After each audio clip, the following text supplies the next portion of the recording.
Okay, now you are. Am I recording? You're definitely recording. So you just had you poured yourself a Highland Park. I just poured myself a Highland Park 12 Viking Honor. Is it because the bottle is kind of cool? That's not the typical Highland Park bottle. No, right? it looks very cool.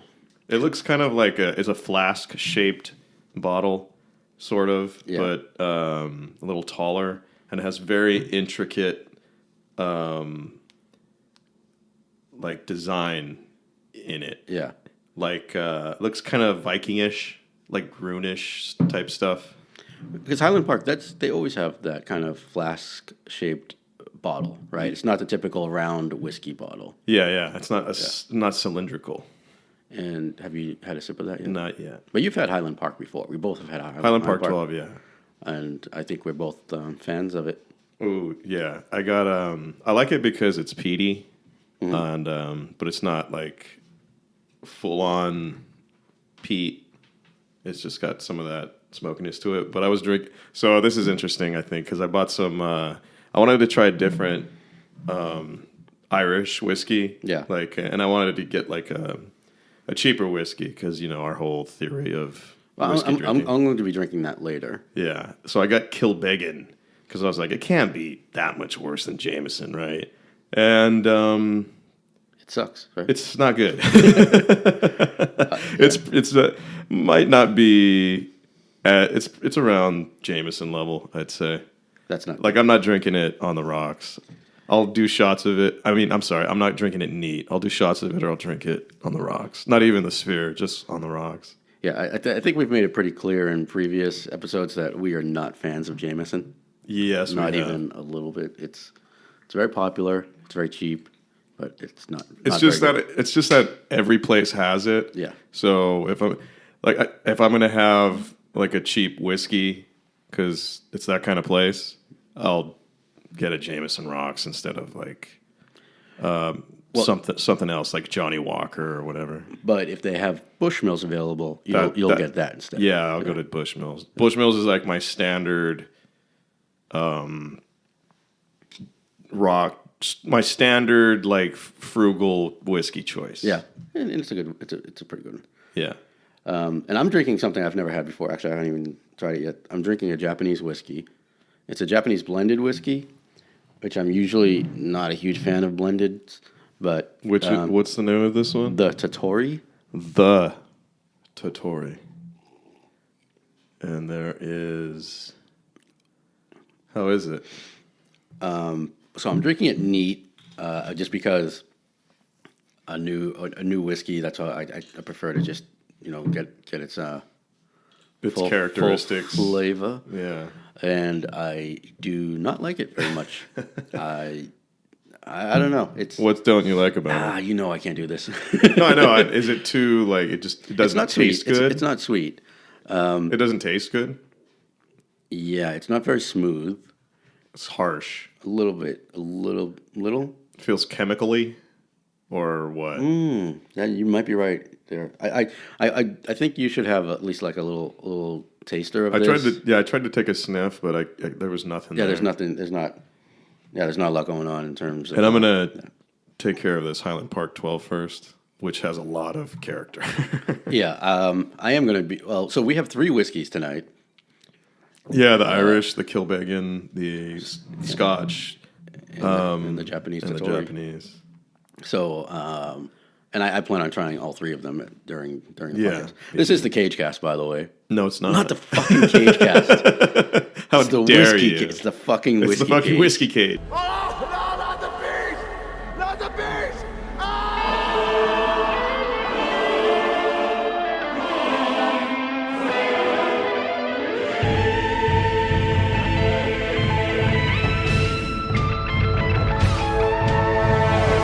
Going to detain a blighter for enjoying his whiskey. How to get burned?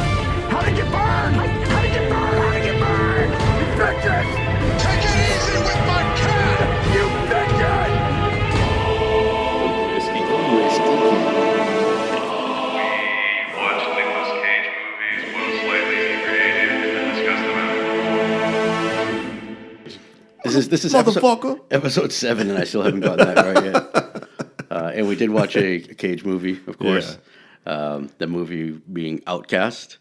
And I did call it a Cage movie, although he's not the main star of this movie. This is... Which was unfortunate in this situation. Yeah, because we'll get into it later, but I thought that Cage was the best part of this movie. He saved this movie, whatever there was to save. So... But getting back to the whiskey for a second, okay. Since we were talking about it, Yeah. I'm gonna try to plan. I'm planning to try all of these myself, and I've already tried the Kilbeggan. And Big Kilbeggan is basically what I'm gonna drink at a dive bar, like on the rocks. Yeah. You know what I mean? Like I'm there to listen to music and drink, not to enjoy the whiskey. Yeah, as the phrase that you've used before, anger whiskey. This might be, this be a good anger whiskey, maybe. I could drink this when an anger whiskey is necessary. Which I wouldn't say anger whiskeys are necessary for this one. Maybe like I don't know, more like. What would you disappointment say? Whiskey? Just something like annoyed disappointment whiskeys, or like exasperated sigh whiskeys. Let's just get to it, whiskey. Just get it over with. It's whiskey. This movie was pretty meandering. I felt like it was just. How'd you find me, lad? You were his friend. We fought alongside one another. You're the outlaw they call the White Ghost. I am the White Ghost. If we escape my brother, I will be the king. I will give you a reward. How old are you? 10? 14! If you save this boy, God will forgive you. Men cannot know God's will, and when they pretend to, it ends in blood.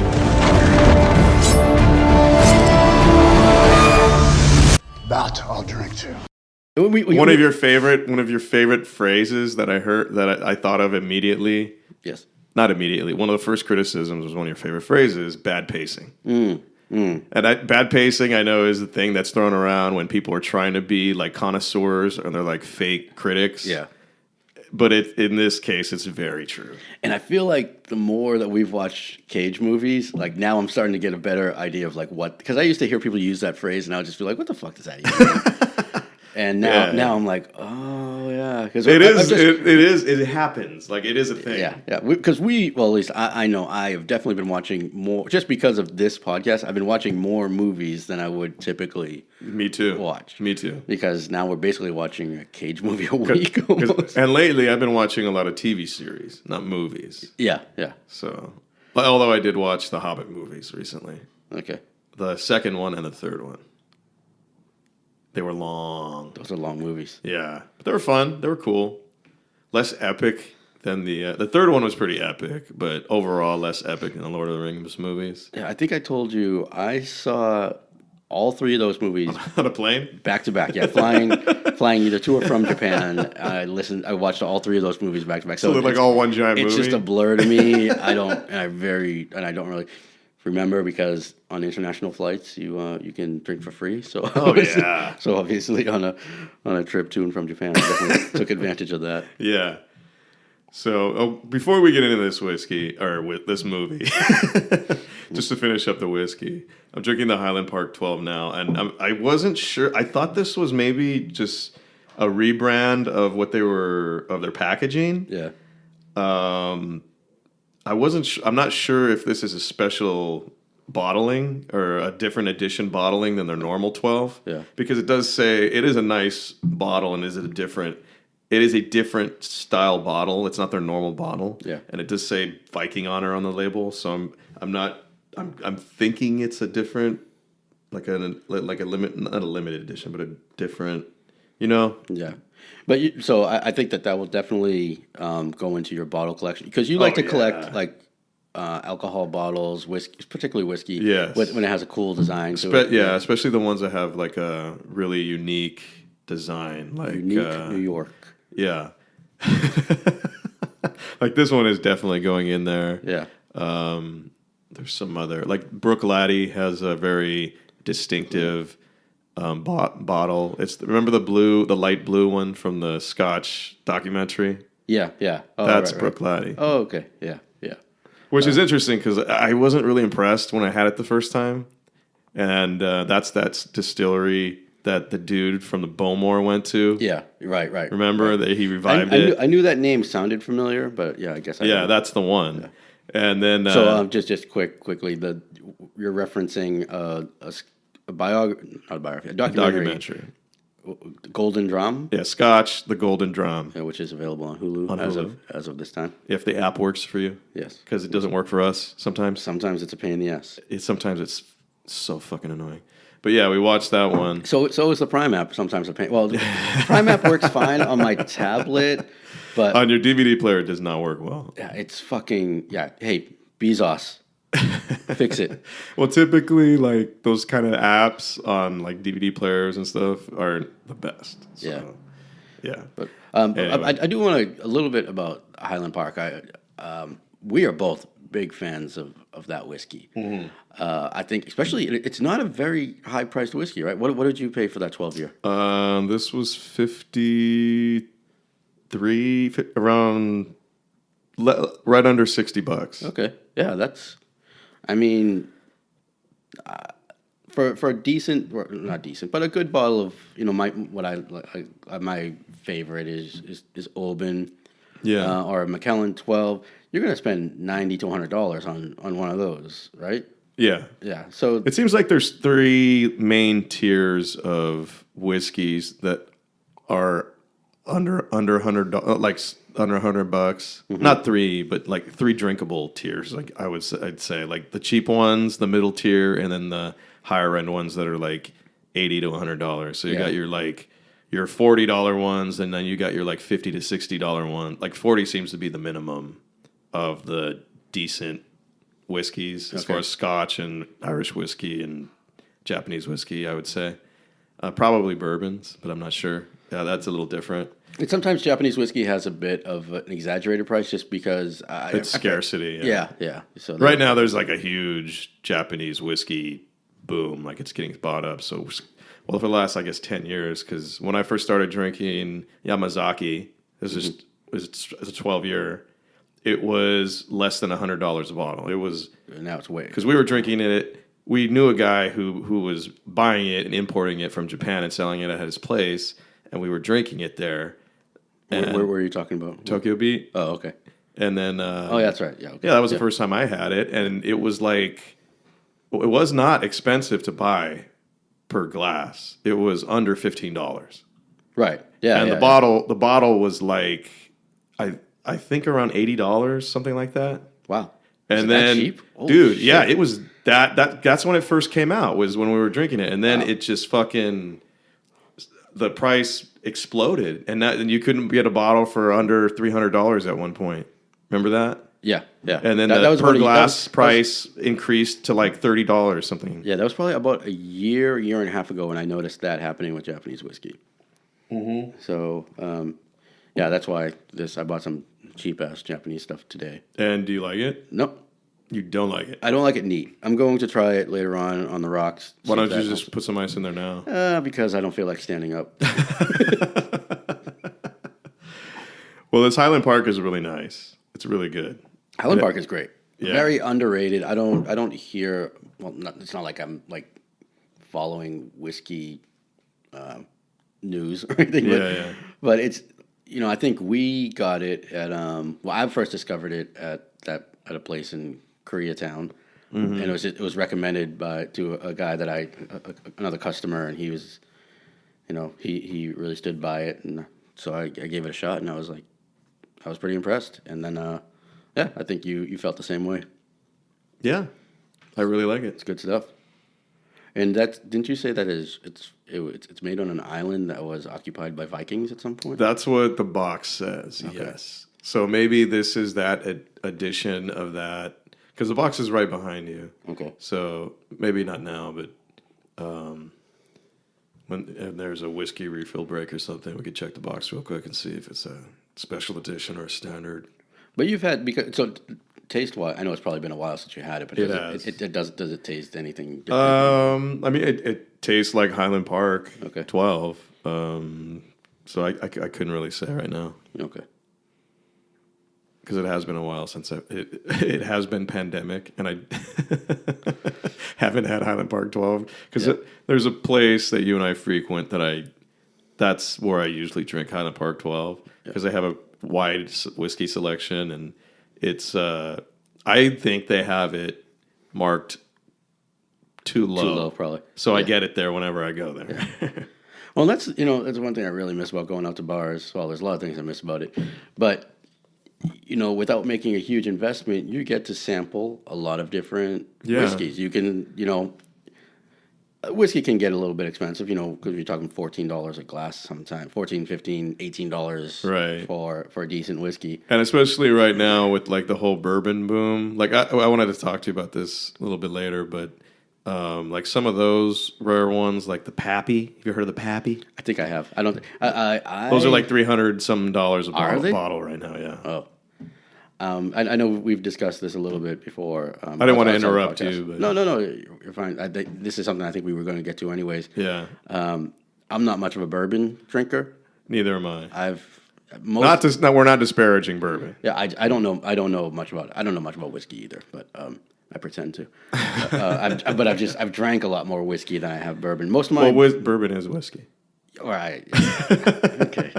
American. When I whiskey. say whiskey, I'm typically referring to Scotch Right. or Irish or even Because everybody calls American whiskey bourbon, Yeah. even though it's not. But yeah, when I say whiskey too, I feel like I'm talking about Irish, Scotch, and Japanese, and then American whiskey is usually bourbon. That's the way I looked at it. Yeah.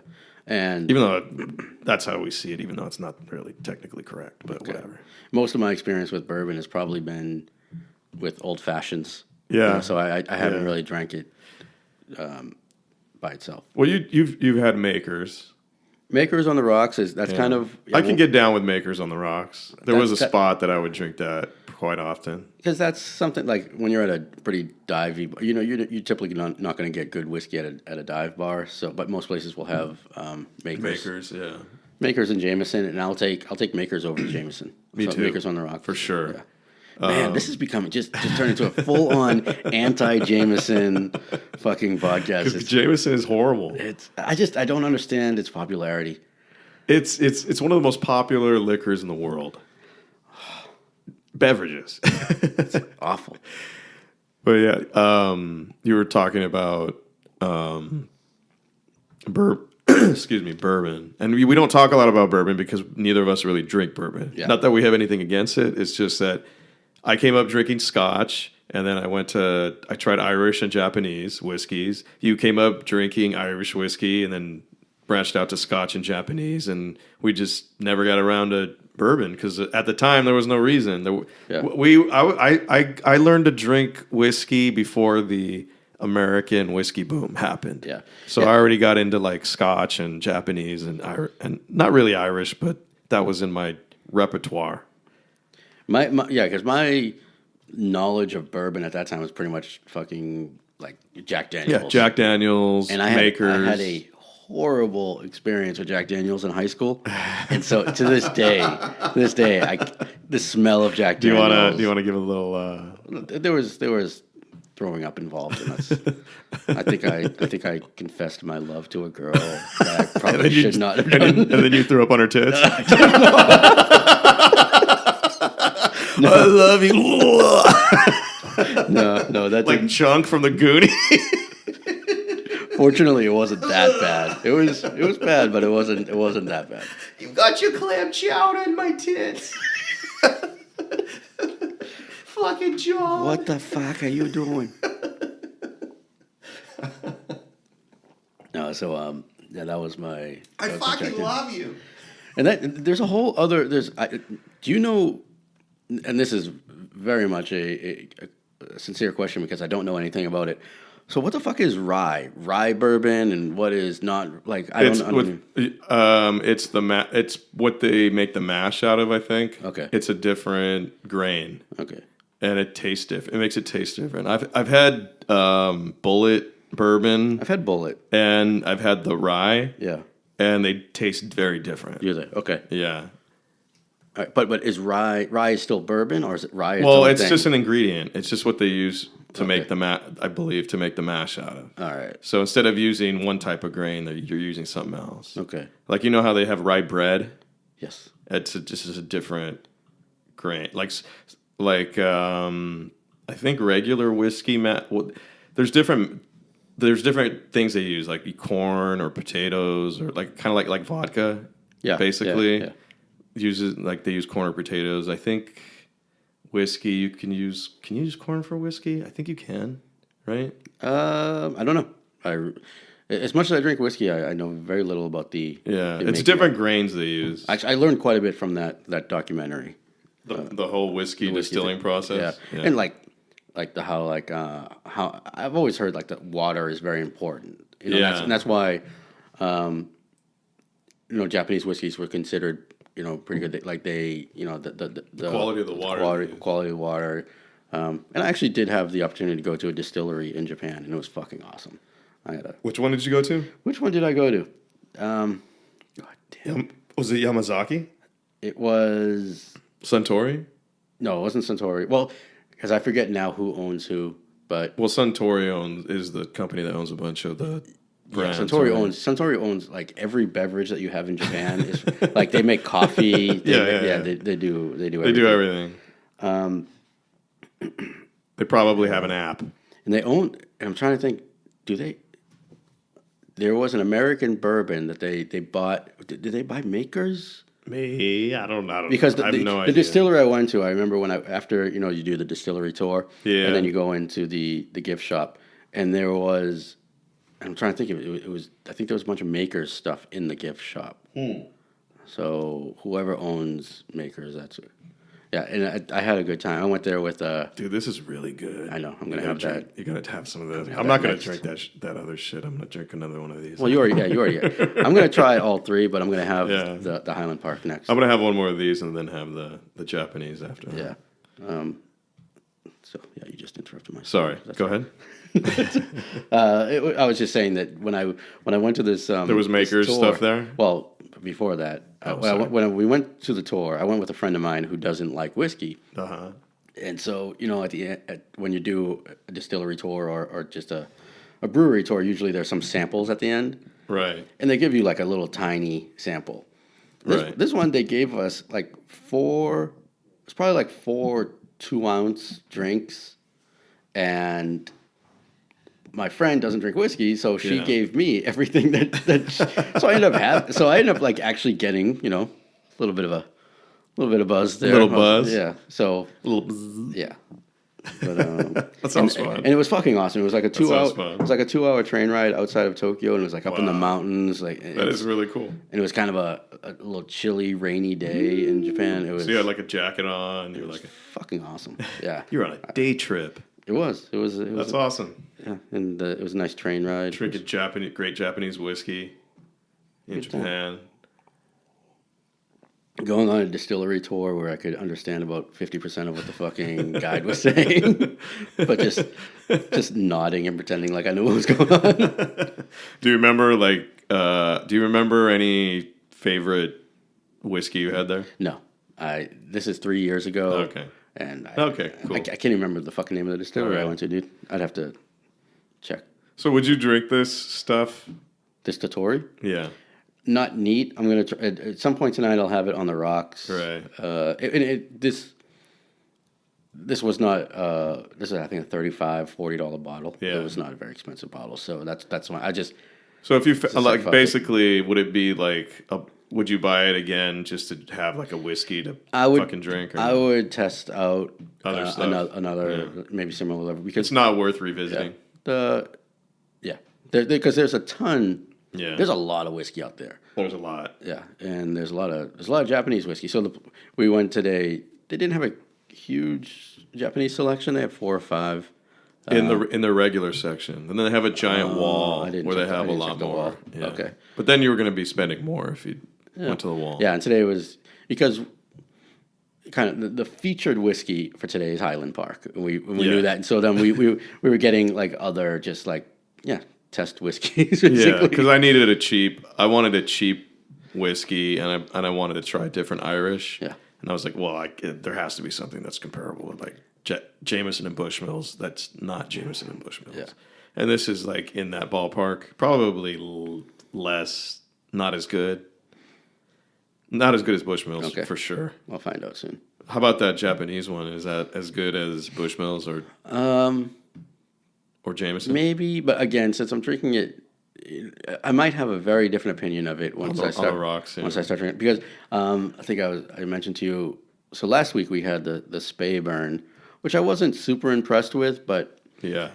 I was drinking that last night on the the rocks, rocks. and I enjoyed it quite a bit on the rocks. So that's actually a lower level whiskey that I might consider getting again. That's why you you water down a whiskey like that, is to mellow it out and get that harshness out of there. And then if it has any redeeming quality to it, like you'll be able to taste some of those flavors and get something out of it at least.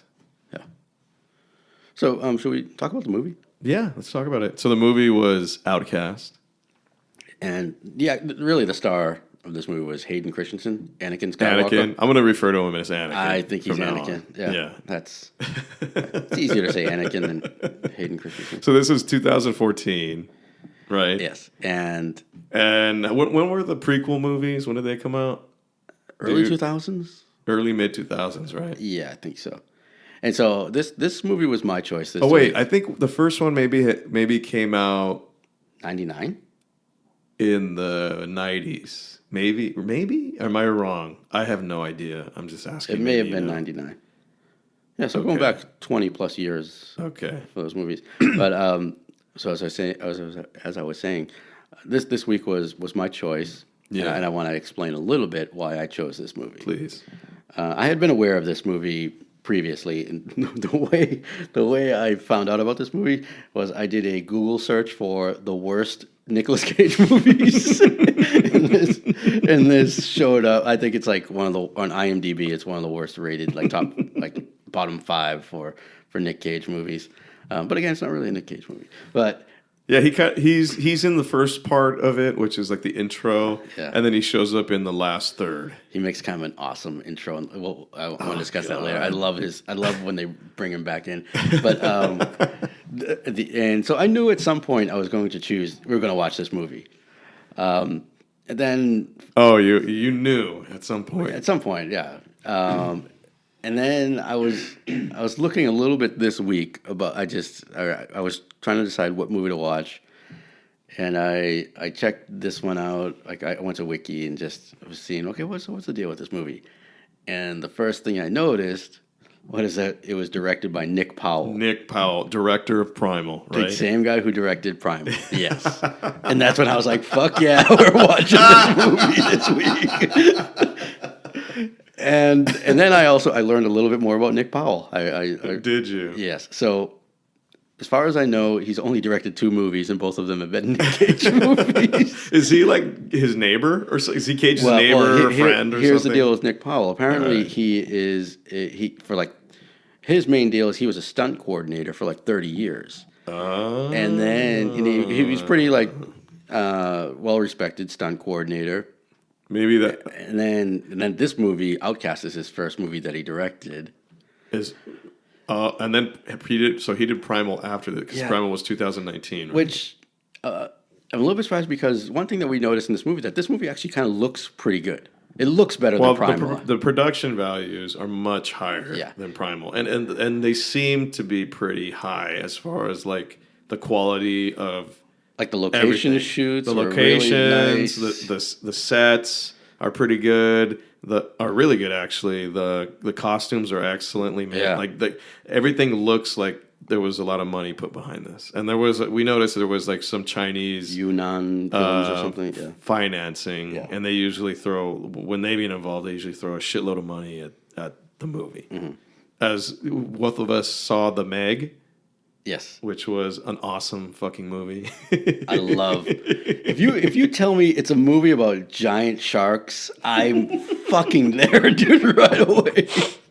The movie was awesome, dude. It's so and also you, I mean, all you need is Statham in a movie. Dude, And you're watching I'm that there. shit. Statham and I'm there. Yeah, so I think we saw that together, and we were both excited for different reasons. You were there for Statham, I was there for sharks. We saw that in theaters. Yes, we did. I'm not ashamed. I'm not Not either. at all. That Not was at all. awesome, dude. I fucking love shark movies. You are the shark movie connoisseur. Oh, I've dude. watched some of the worst. Dude, you have to watch 48 meters down. 47. 47. I started so apparently this is what happened. We talked about this a couple weeks ago. You mentioned that movie is pretty good, so I started watching on Prime, and the movie was fucking horrible. It was annoyingly bad, and then I realized I was watching the sequel. There was a sequel? Yeah, so apparently I was watching the sequel. I had no idea. And it was just. Were you angry at me? No, for recommending it. No, and then you were like, "Oh, this isn't the movie I was just talking like, about." what the fuck did Rudy see in this movie? Why? I thought he had decent taste.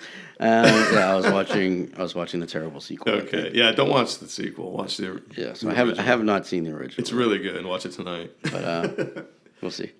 I like it a lot. But It's one of those. It's like Crawl. It's a creature feature, Yeah. but it's like done well. I liked Crawl. I thought that was really pretty like good. Crawl. Yeah, that was good. But I've seen. I mean, if on Amazon Prime, some of the worst.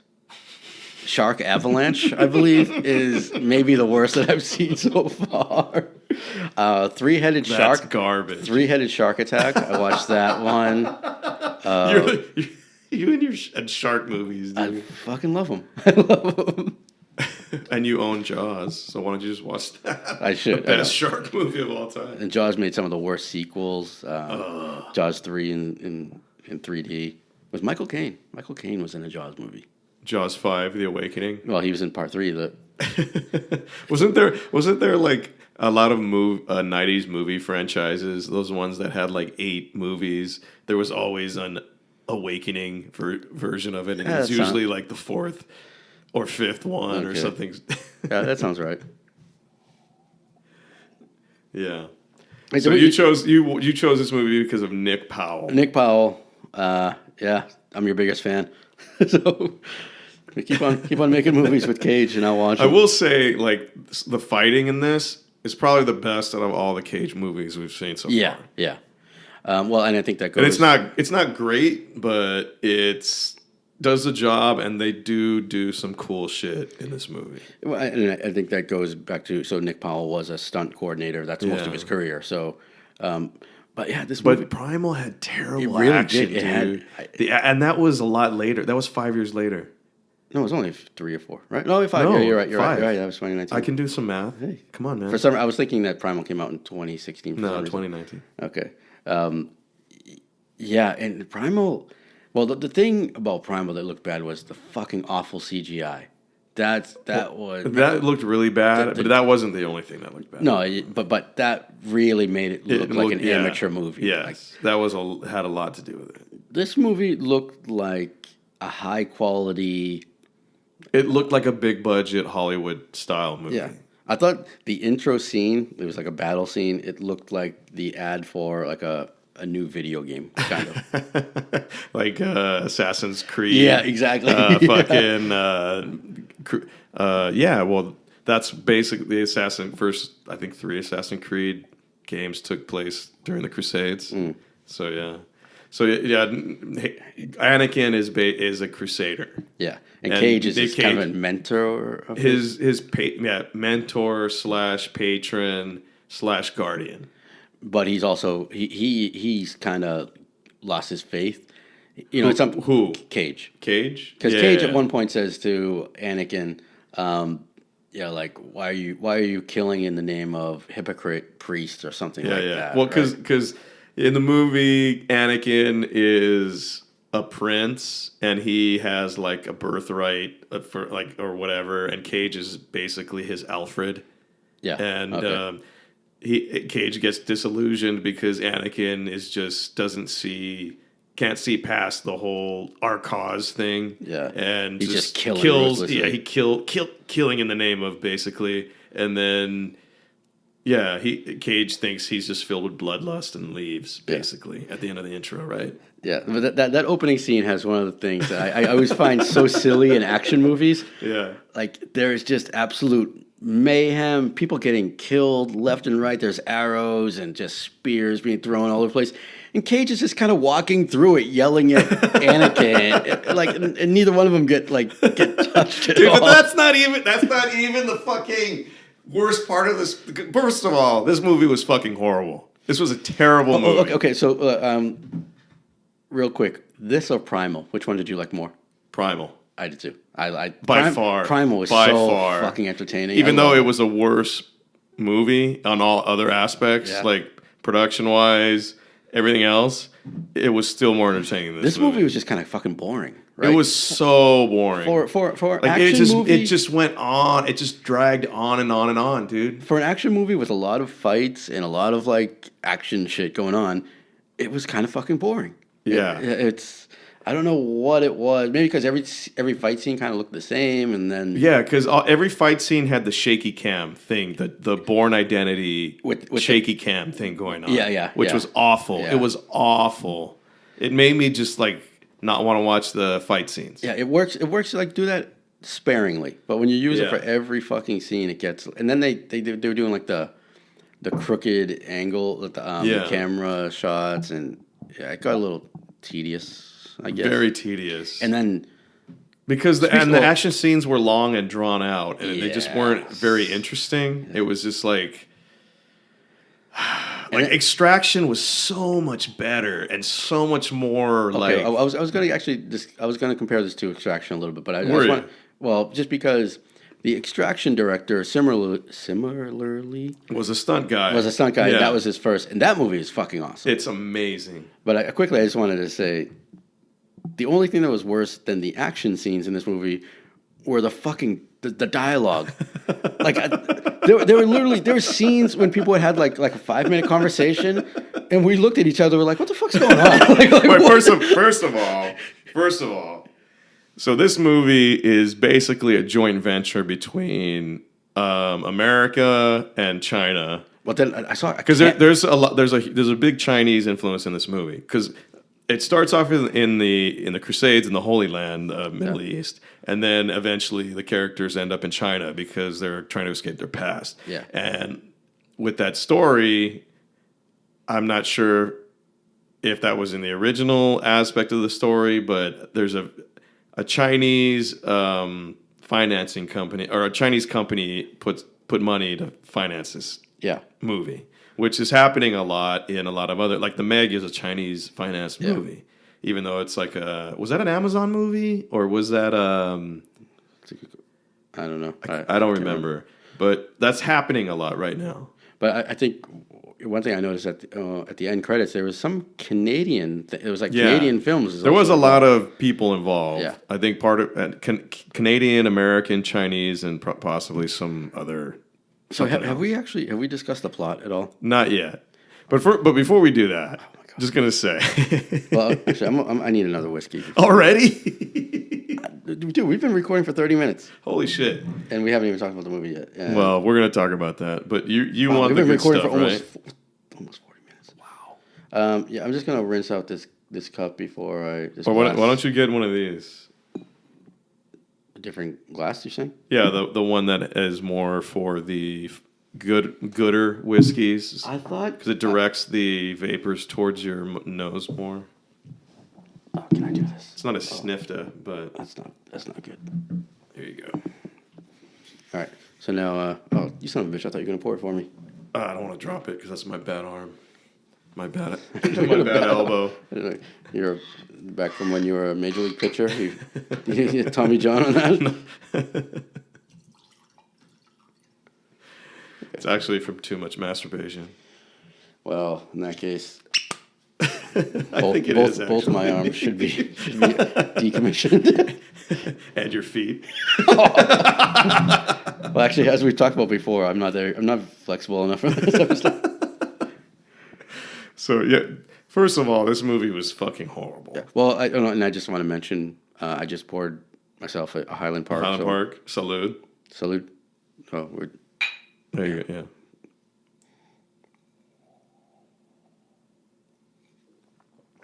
Oh, that is really good. That is so much better than what I was just drinking. Wow. Yeah. Trying to find a safe place to put this. I need a safe place. Don't get whiskey triggered. Yeah, but this is so much better than that other stuff. I haven't tried the Japanese stuff, but yeah, I'm going to go ahead and say probably the Japanese stuff and the Irish stuff you got are probably equal. Yeah, as and far as similar level. Anyway. On just different way. They're going to be shitty in different ways. And the Highland Park is going to. Do you taste the difference or notice the difference between this one and regular Highland Park? If this is indeed different? No, but it has been a long time since I had Highland Park. What was it? Do you remember the last Probably time? pre-pandemic, because I haven't bought any. Yeah, me too. So, we're talking about March, and not necessarily even doesn't mean I would have drank it in March, because usually the place that we would drink this, I would drink Oban. That's where I would drink Highland Park. Yeah. And you would drink Oban. Your favorite Scotch. Yeah, when we went there, you would be a little more adventurous. You would try the different shit out. I would go there. I would sit down. The bartender I wouldn't say a word to them. They would just bring over a glass of Oban. Sometimes they would bring over the bottle. Yes. And just, just keep set pouring it. Yeah, pretty much. But you used to drink Auchentoshan there. Mm-hmm. The 3-wood, I think, specifically. And I still... But they had different... 3 different bottlings that were like different casks of wood. They had 3 or 4 different. Yeah, they had regular, and then they had the 3 different. I think they did. Yeah, I think that's what their selection. You're right, and I still like. I like Auchentoshan. We'll probably be drinking that on the. I almost bought that today, actually. Well, maybe next week, because next week is I don't know if it's gonna be next week, but next podcast is your movie choice, my whiskey choice. Yeah. So maybe, although we do have a lot of whiskey right now, so this might last us a little while. Well, these 2 are going to be the well whiskeys of this place, of the East LA Cat House. Yes, yeah. So go ahead and buy a decent one for at least for next time. Although that Highland Park, because if we stick to our own suggestions, that Highland Park should last a while. Our suggestion being that have a couple of glasses of the good stuff and then switch to the cheap stuff. Yeah. But sometimes we fail. Yeah, sometimes we do not practice what we heed preach. our own advice. Yeah. Yeah. Which is, you know what? Shame on us. Mm-hmm. So one of the worst things about this movie, I fucking hate it when everybody... There's a lot of different ethnicities in this movie, but everybody speaks fucking English. Even in their country of origin. It's annoying. It's very annoying. I do not mind I don't mind at all the stretch for authenticity, so give me subtitles if you need to. Yeah. If the character is interacting with someone that only speaks English, I'm fine. Let them speak English. Let them do the accent, whatever. Especially because people that can speak the foreign languages, they can do an authentic accent, which is fine, right? Right. So let them fucking speak their own language, because that's what they would do in real life, instead of speaking a weird version of English that sounds weird. Well, first of all, a lot of the Chinese actors were using British accents, which even made less. And then some sense. of them were using accents that I couldn't place. Like Anakin I could not tell what kind of fucking accent he was. He was all over the place. His accent morphed, right? Like sometimes he started off with a weird kind of Scottish accent, but then it went to like something else. And sometimes he was just using his regular American. He is American, right? I don't know. And Cage's accent was just unbelievable. It was awesome. I loved it. Oh, you loved it because of how horrible it was. It was so silly. It was so bad. It was so cagey. It was very cagey. And he was so cagey in this. Like he went really over the top. He did like a Shakespearean style British accent, and it was awful. I so enjoyed it. I know you really did. I know you did. But it was so bad. It was horrible. But for comedy reasons, I enjoyed it. Yeah. Yeah. It was comedy. Because he seemed like he was barely trying in this movie. To me. He went really over the top. He really caged it up. We would often say. The fuck up. Yeah. Maybe more than any movie we've watched so far, he really This is his equivalent of a graffiti crew in East LA rolling up and just throwing their fucking shit on a giant wall. Like I'm gonna make this part of the movie is Nicolas Cage. I don't care who else is in this movie, but I'm gonna fucking make this my scene. Like, he was so bad. Like I thought he was awful. I thought he knew he was in just a silly shit movie. Oh yeah, just like fuck it. Sure, yeah. I'm just gonna go over the. But top it was of this awful. shit. It was so bad. But it was hilarious. I but enjoyed it was it. terrible. It's my favorite part of the movie. I'll say that. Yeah, mine too. That's how shitty this movie was. Yeah, it was. Yeah, I will say this: it's not as bad as Pay the Ghost made me angry. That movie was just Pay the Ghost was bad stupid. on another level. It was dumb. It made no sense. It had so many the plot didn't make sense. This movie was just like fucking. We know what's gonna happen. Just get to the fucking point. And it seemed like a basic. It was a basic bitch movie. Yeah, it was so like by the numbers type of adventure movie plot type of thing, like tortured fucking anti-hero is trying to redeem himself, so he helps out this exiled royalty out of his his obligation to his honor and his pain, and he helps them on their quest so he can find some redemption. And of course he's white and these other people are Chinese except for the prince who looks Filipino, but he's a Chinese prince. And then, so it's those three, and he's kind of like I don't want to say white savior type character, because I know are you talking about Anakin? Yeah, Anakin, yeah. I don't want to say he's a white savior type of character, because that's not how they portray him as. They portray him as like a tortured dude that has demons. Yeah. But even that is kind of contrived and shallow. Like, this whole movie is just really shallow. It's just like there's barely a plot. It's just like, and nothing is creative at all. It's I don't know. How would you characterize it?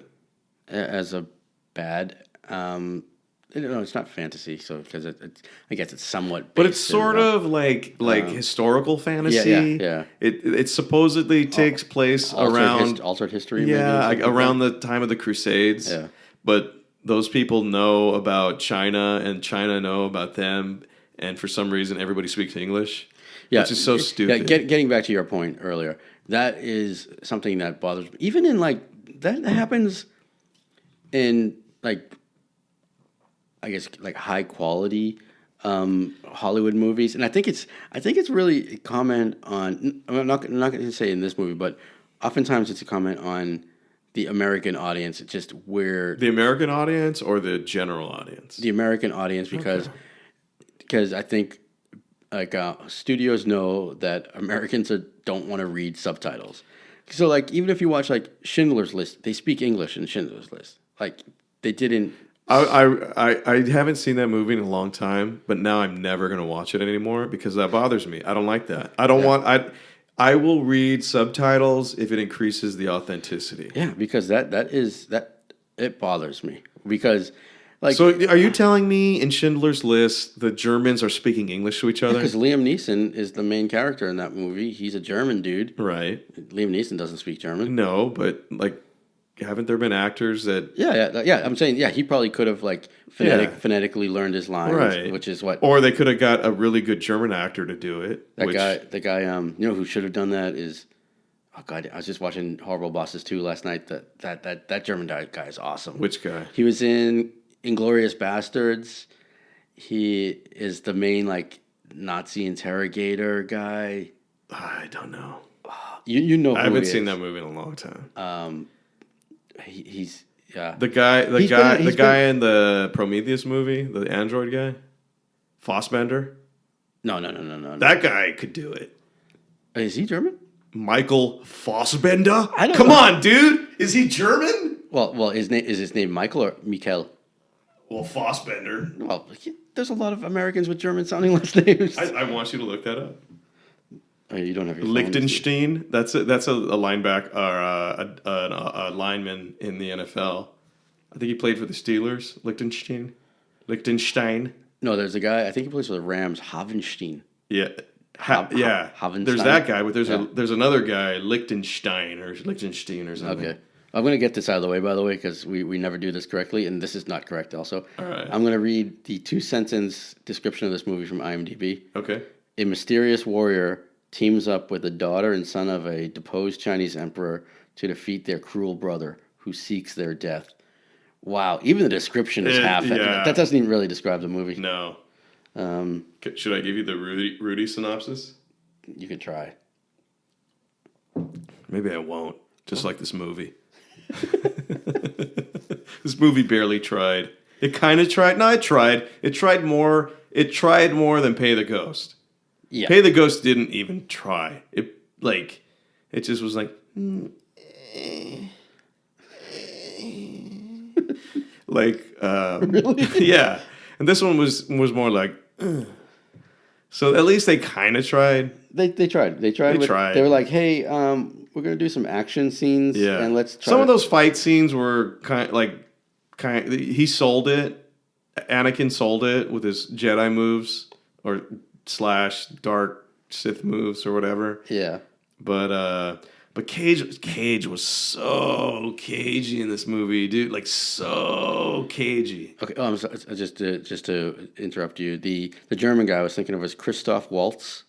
Oh yeah, That guy's awesome. yeah, That guy's fucking great. He was the main Jew hunter guy. Yeah, right? I think that was his name. That was scene was so tense, dude. That first scene That's- where he walks Oh into my the God, home dude. and he sits Yeah. down and he's like, And they're under the he's all active, floorboards. yeah, and he Yeah. knows they're hiding, but he's just like sitting there. He's like, "Hello, how are you?"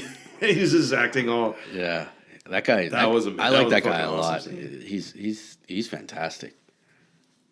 That scene was brilliant. But yeah, that guy's awesome. Yeah. But what about Fassbender? Oh, am I supposed to look that guy up? Yeah, look up him. All right. Because that guy is creepy on another kind of level. What But else? What else was he in? he's awesome. He's in that Prometheus Yeah, but movie. what else? I know him from something else. Alien, not a Resurrection. Alien. It was the follow up to Prometheus, Covenant, and then something else too. You're right. Are you ready to have your mind blown? Yes, please blow my mind. Michael Fassbender is an Irish actor. Shut the fuck up. Fuck yeah. Shut the fuck. He's Irish. He's Irish. We are brothers. Come on, no, you gotta give me more than that. What's going on? He's an Irish actor and racing driver. I didn't know he was a racing driver. Wow. His feature film debut was the fantasy epic 300. I saw that. He's a Spartan warrior. His early roles included This is Sparta. various stage productions, as well as starring in roles. He's Irish. Okay, now I'm fucking confused. Okay. So that it says he's an Irish actor, but then it says he was born in Germany.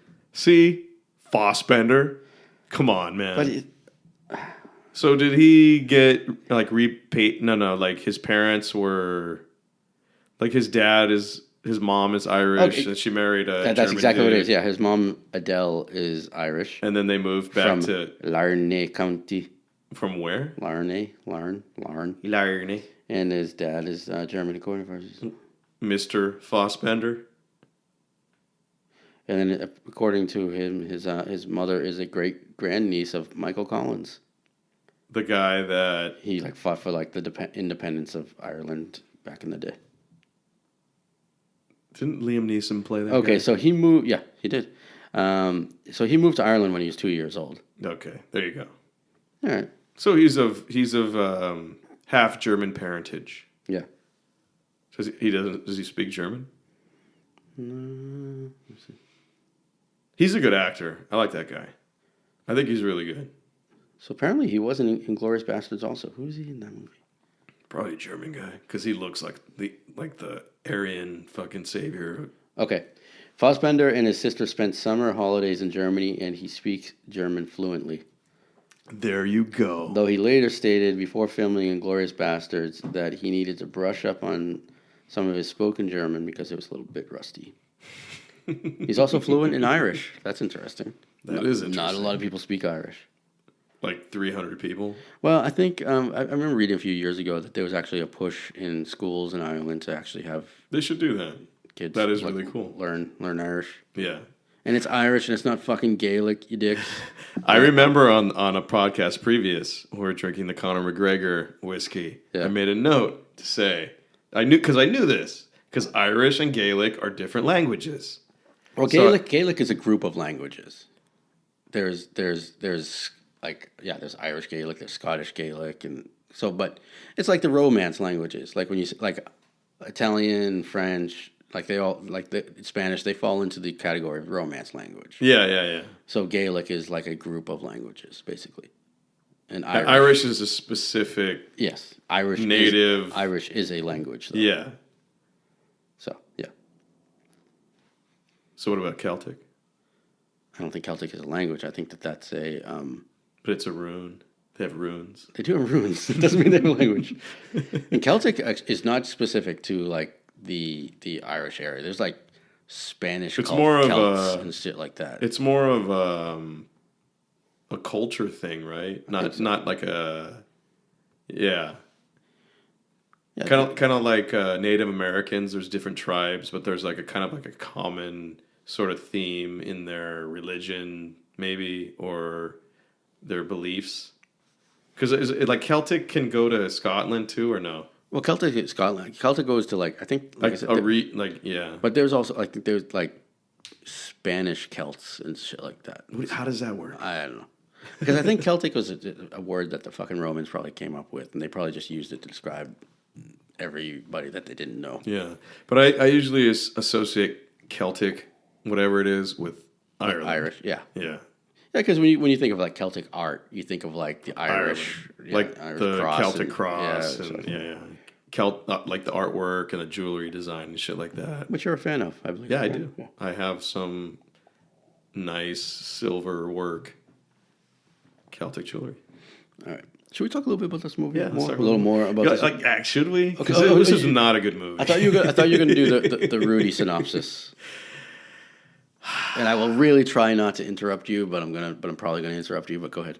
Anakin and Cage are Crusaders. Anakin is basically Anakin, and Cage is basically Obi-Wan. And Obi-Wan thinks Anakin succumbs to his bloodlust, but he's already at the end of his kind of like his Crusader journey. He wants to retire, basically. So anyway, like I don't know what happens at the end. Well, we find out at the end of the movie like why they have a big disagreement. But they part ways. They both are tortured men. They travel east to China, which is where China gets involved. And then there's a totally different story where this whole succession thing comes in. Like a king succession story happens, which is very common in these kind of movies. The king dies, 2 sons, blah, blah, blah. One son is exiled, but he's the rightful king. The murderous, warmongering son wants to take over. Very average, common plot in those kind of movies. So Anakin's plot and that plot meets up, and for some reason Anakin is helping these people for his redemption, and it's not really like a white savior kind of thing, but it's just weird how he's the one to help them on their journey to reclaim the throne, because that's the movie. And then he meets up with his old mentor / guardian towards the end of the movie for some reason. He's supposed to help him, which is very weird. Like, why would he? Like, he's going to find him out of his own journey, but why would the Prince of China, his journey end up there? Like what he's trying to meet up with a whole, totally different set of people, which is one of the things in this. Like this script was terrible. Like we both had a lot of questions about like why is this happening? What is this motivation for? Right? There was a lot of things that don't make sense in this movie at all. Yeah, I'm sorry. I was remaining quiet because I want to let you like. But I had finished the synopsis Okay. quite a bit before that. I okay. think. But there's one. There's a conversation. There's a lot of talk about ghosts in this movie. The White Ghost. Well, but then also like, at one point, Anakin says to Cage like, "Oh, ghost, you see them too," or something like that. I don't know because Anakin is also he becomes addicted to Oh yeah, opium. yeah. In this movie, When we meet him after the whole intro, he's a total opium fanatic. yeah. And going back to the ghost thing, I don't know if you recall, but on a previous episode, I had mentioned a theory I had about Nic Cage doing Phantasma theory? They don't specifically say Phantasma. No, they don't. No, But there's a lot of ghost talk. there is. I think Cage. but no Phantasma. I think Cage, like Charlie, likes ghouls. I think he's a fan of ghouls. So I think there's something going on with ghouls and Cage. He likes scripts that have something to do with ghosts. because the other movie, Primal, also directed by Nick Powell. Powell, Phantasma. I mean, that's two movies that Nick Powell. He's only directed two movies I know of, and Primal and Outcast. and they both have this kind of ghoul, a lot of ghoul talk in them. Phantasma. And they both have, because wasn't the white jaguar was the Ghost Cat. ghost Yeah. cat.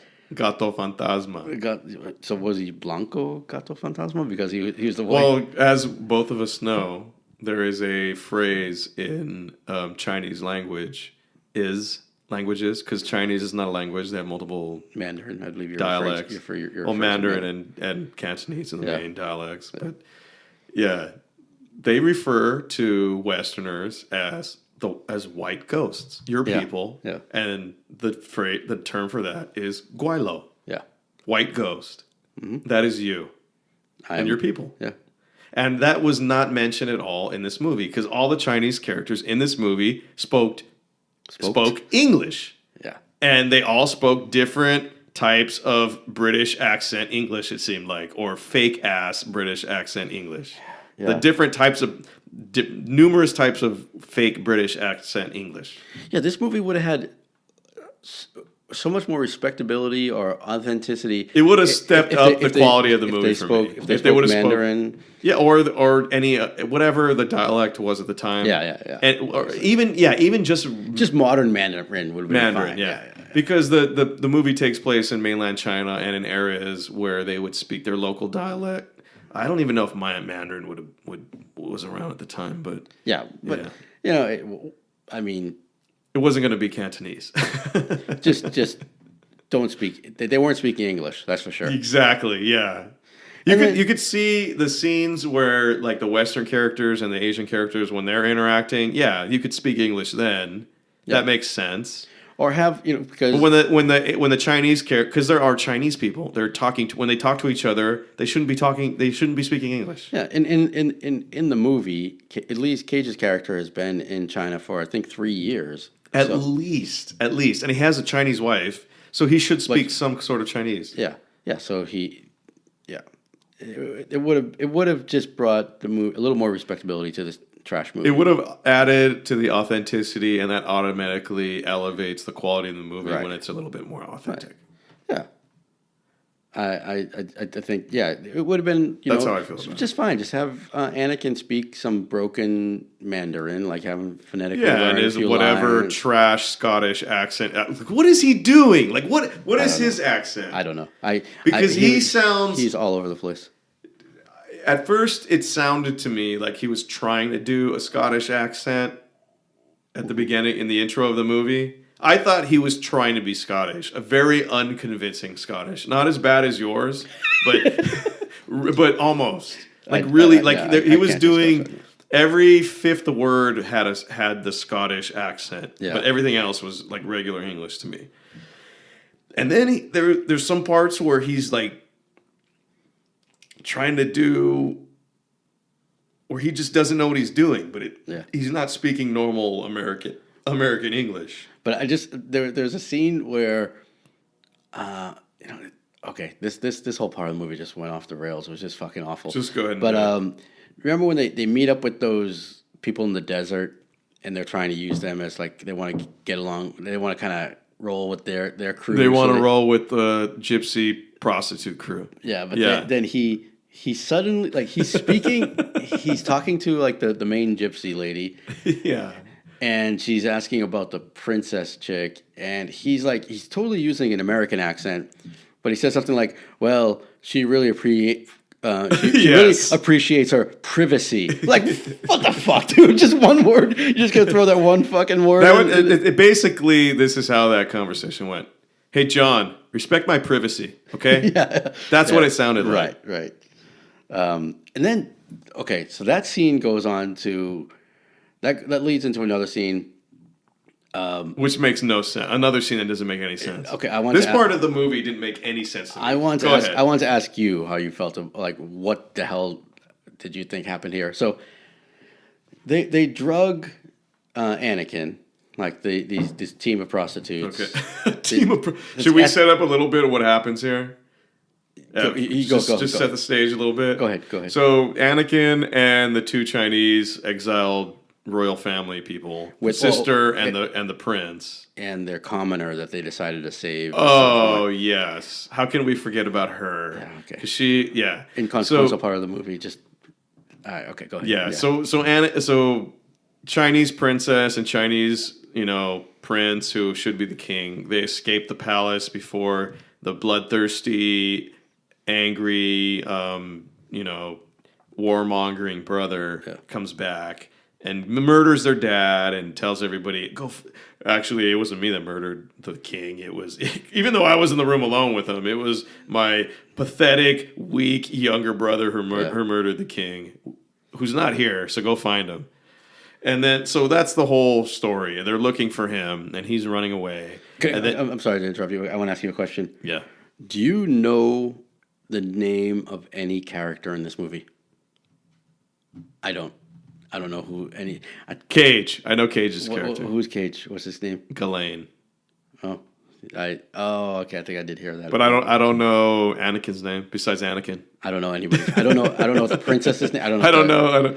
General Gao. I remember General Gao. Oh, okay. Because it sounds like General Bao, which is a delicious steamed bun. I do remember because that reminded me of there's a famous cello player named Tina Gao. Tina Gao. Yeah. She's a cellist. Yeah, she's really hot cellist lady. Really hot cellist. Yeah, look her up. I'll look her up. She has a YouTube channel. She does like T-Jeezy does cello. She does like cello lessons. When I was trying to learn how to play cello, I was watching her stuff, and then I would just end up masturbating. To her fingering scales on the cello. Oh, bow it a little slower. Ooh, your third finger on the second string right there. Oh, really got me going. Oh, staccato.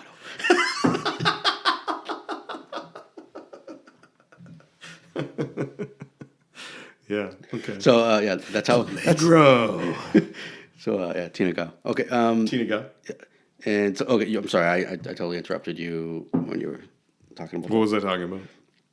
Well, I asked you about if you knew any characters' names, but then just Cage's character. We were talking about the scene where they meet up with the travelers in the gypsy. Desert. Okay, yeah. So and they use them as cover to get into the city, right? So the fucking the prince who should be king and his older sister, which is kind of a cute Chinese girl, right? And looks very Chinese. She looks the part. She looks like a princess. Yeah. She really, and that, like, this movie is more of a fantasy movie, a fantasy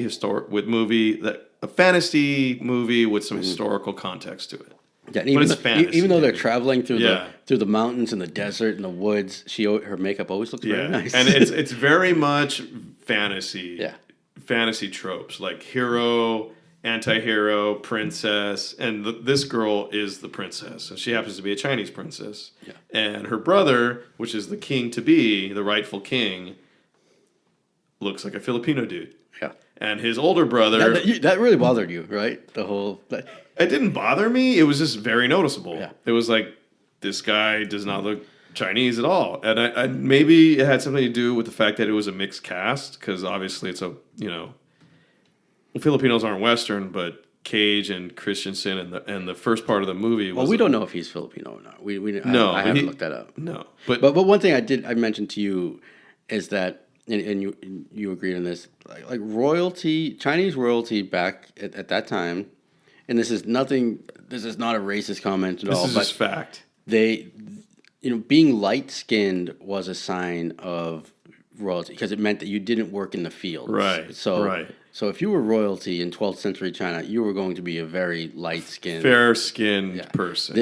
This kid was very dark skinned. Very dark skinned. Yeah. So it made no sense in that. Right. Yeah. It wasn't historically accurate. Not at all. Not that it needed to be, but it was. Could probably she was like. Yeah, she looked like she's very pale, very princessy looking. She did a very fine princess impersonation. Yeah. And by the way, that whole like fair skin thing is still a thing.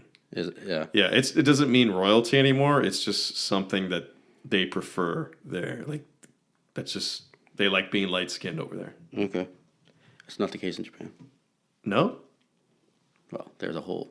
You've seen like the super dark skinned Japanese girls. They super tan, like crazy. I know the name for those people. Gaudu. Ganguro or Ganjuro? Oh, Gaudu is typically what they're. But there's a term for that whole look. Yeah. Yeah. Usually in Japan they just say Gaudu. Okay. Yeah. Anyways, that's yeah. But in China it's still a thing. Okay. Yeah, and I think it is even with in general Asia. Eastern Asians, not necessarily Southeast Asia, because they tend to be a little darker. Yeah, just naturally. I feel like we're getting a little racial. We're going down a dangerous path. Let's back it up. Yeah. Beep. We should. Beep. This isn't anything like these are factual statements that we're making. But due to the current sensitivity climate of the current, we're not going to dwell on these things. Yeah. But we've both experienced these things in real life, so we're not just being, flippant about it. But anyway, good word, flippant. Yeah, we're not being flippant at all. Anyway, so yes, Anakin's crew decides he thinks this is a great idea to hook up with these Bedouin gypsy people, basically traveling to this part of like the most isley of China. Yeah. Okay. Like it was on the outskirts of the Chinese territory at the time, I think. So it was kind of like a mixed, like a trading town or something like that, where they were going to. Because obviously, like the people he was hooking up with were not Chinese; they were like gypsy type, a lot of different types of people in this caravan. Because that crew of prostitutes, there was a white girl, an Asian girl, and a black girl. So it was very ethnically diverse prostitutes. But she looked to me Eastern European. The white girl? Yeah. Okay. So it was like an exotic fare of gypsy woman, I guess, and not we're not being. Even that is like saying gypsy. But that's are the gypsy people going to come after us? Yeah, they might. But that's what they looked like. They were traveling in a caravan. They had like cool clothing, and they were just like really. Hey man, yeah. We're taking a long time to get to this point. Let's get to what. Get the point. So they get into the city. What I wanted to ask about, and I'm sorry if I'm. Do you want to explain this scene a little more? No, go ahead. So basically, they get there, and they're having dinner, and everybody else leaves, but Hayden or Anakin stays back with the main gypsy lady and 3 prostitutes, the aforementioned ethnically diverse team of prostitutes. Oh, yeah. But this happens because she throws a brick of opium on the table. Yeah. And he sees it. And she's like, hey, we know you would like this shit. Yeah. So what's up, dude? And then he's like, oh, I'm going to kick it here a minute. You guys should, good night, basically. Yeah. Yeah. So like the very innocent princess and prince go on to their quarters. Well, Anakin is about to go down in an opium harem, basically. Yeah, with a team of prostitutes. Yeah. And at this point, it's very clear that there is some attraction between the princess and Anakin, right? Yes. Can I have the bottle of Highland Park? There you go. Thank you. And so then the thing that I've been really wanting to get to, so and then what they end up doing is they basically drug Anakin. Right. And then we cut to a scene like the next morning, and Anakin's tied up. But this is weird, though. Like, makes no sense. Like, go ahead and finish your description of the scene. Well, I want to get to the point where I have a question. So he's tied up, and he wakes up, and and he's struggling and trying to get out of like his hands are tied because he doesn't know where he's at. He's like barely alive at this point. But there's a guy, and then there's like a guard. Yeah, with just sword, standing there watching him sword. with his sword. And then Anakin kind of attacks that guy, but then that guy takes a swing at him with the sword. Yeah, and misses him completely terribly. Misses him. Yeah. But my question was, what was their plan? Did they want to kill Anakin? Because if they wanted to kill him, they could have just killed him there. Because he was totally passed out. He was passed out. They could have killed him at any point. And then, because that guy tried to kill Anakin. If he had connected with that swing, he would have killed him. He would have killed him. Yeah. So why did they just kill him? Exactly. That's what I wanted to ask you during the movie. Okay, so we both had the same question. Yeah, because that was fucking That retarded. scene made zero No fucking sense. sense. That whole diversion of the movie was fucking horrible. It was just... It made no sense It was whatsoever. 20 minutes of just like, why... 20 minutes of setup for a scene that doesn't make any sense. And it also just did... I mean, geographically, I don't know China at all, but they were in the mountains, in the woods, and then suddenly they're in the desert, and then suddenly they're back in the mountains, and yeah, that was kind of fucking jarring, crazy, yeah. nonsensical. Especially because their main mode of transportation was horse or camel. Yeah. Well, suddenly they had because they were in the desert, and the gypsies had camels. Yeah. But that part of the movie, that was the worst part of the movie. The only saving grace of that part of the movie was one of the prostitutes was really hot. Like, yeah. And that's... by the way, the acting in this movie was awful. Well, throughout, but Cage, with his caging up of everything, saved it, even though the acting was horrible. I think the princess was fine. I thought she was horrible. Really? Her accent was bad. And she was just like... I didn't... She was just rote, dude. It was just like the lines came out of her. It was like she did her job. If you want to say that's fine, okay, that's fine. But there was nothing else. It was. I didn't think it was like noticeably like ooh, that's bad. Like no, you're right. But it wasn't good. Besides this movie and the Star Wars movies, what has Hayden Christensen done? I have no idea. And I'm beginning to understand maybe why he hasn't gone hired for a lot of movies. Because he was shitty in this movie, I thought. He's not everything I've seen him in, he's been pretty terrible. He's a good-looking dude, and I guess that's the only thing that keeps his career going. I thought he was better looking in this movie than of any of the previous Star Wars films he was in. Well, he had cool hair in this movie. He had cool, 2020s hair in a movie that took place in... Yeah. What, 12th century? When was the 12th century? 1300s? Or Yeah. Okay. No, that probably was... When did Marco Polo go over there? Because that was the first dude. I don't know. I really don't know that. Was that the Renaissance? Right before the Renaissance? Don't know. Silk Road. You should know this. Why? Because you have a degree, a college degree. You should know this. I don't. I know a little bit more about this than you do. Yeah. History was not my forte. Oh, I wanted to talk about something. Please. Probably my favorite part of the movie. Yes. Okay, so as we mentioned, Nic Cage is in the beginning of the movie, and then he's in a couple of flashback scenes. But then He's mostly like out of 2/3 of the movie, he's mostly in flashback scenes until the last third of the movie, right? But then when we do get reintroduced to Cage, it's pretty ridiculous. it's fucking awesome. It's so ridiculous, dude. It's so ridiculous. He's standing in the corner, looking like a kind of an old rock star guy, but he has snakes around both He's of his double hands. fisting snakes. He's double fisting snakes. It's so They're wrapped around his wrist, and you could just hear him just like doing like an evil like devil metal type. Oh, I want to write a song for that. Or something like crazy fucking. You know what some I mean? Meshuggah types. No, because Meshuggah is too serious. It would be like something sillier, some '80s type metal shit. It was. I really enjoyed that shit. Imagine Guar with snakes. Guar with snakes that their tails were penises. That's Guar, basically, right? And then a few minutes later, there's a scene. I think so. Cage is outside.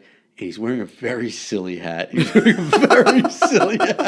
looks like a Tibetan fucking. What do they call the guides? There's Sherpa? Yeah, it looks like a Sherpa. He looks like a fucking Sherpa. Fucking Sherpa. Shappy. I made a note that it looks like Cage is LARPing.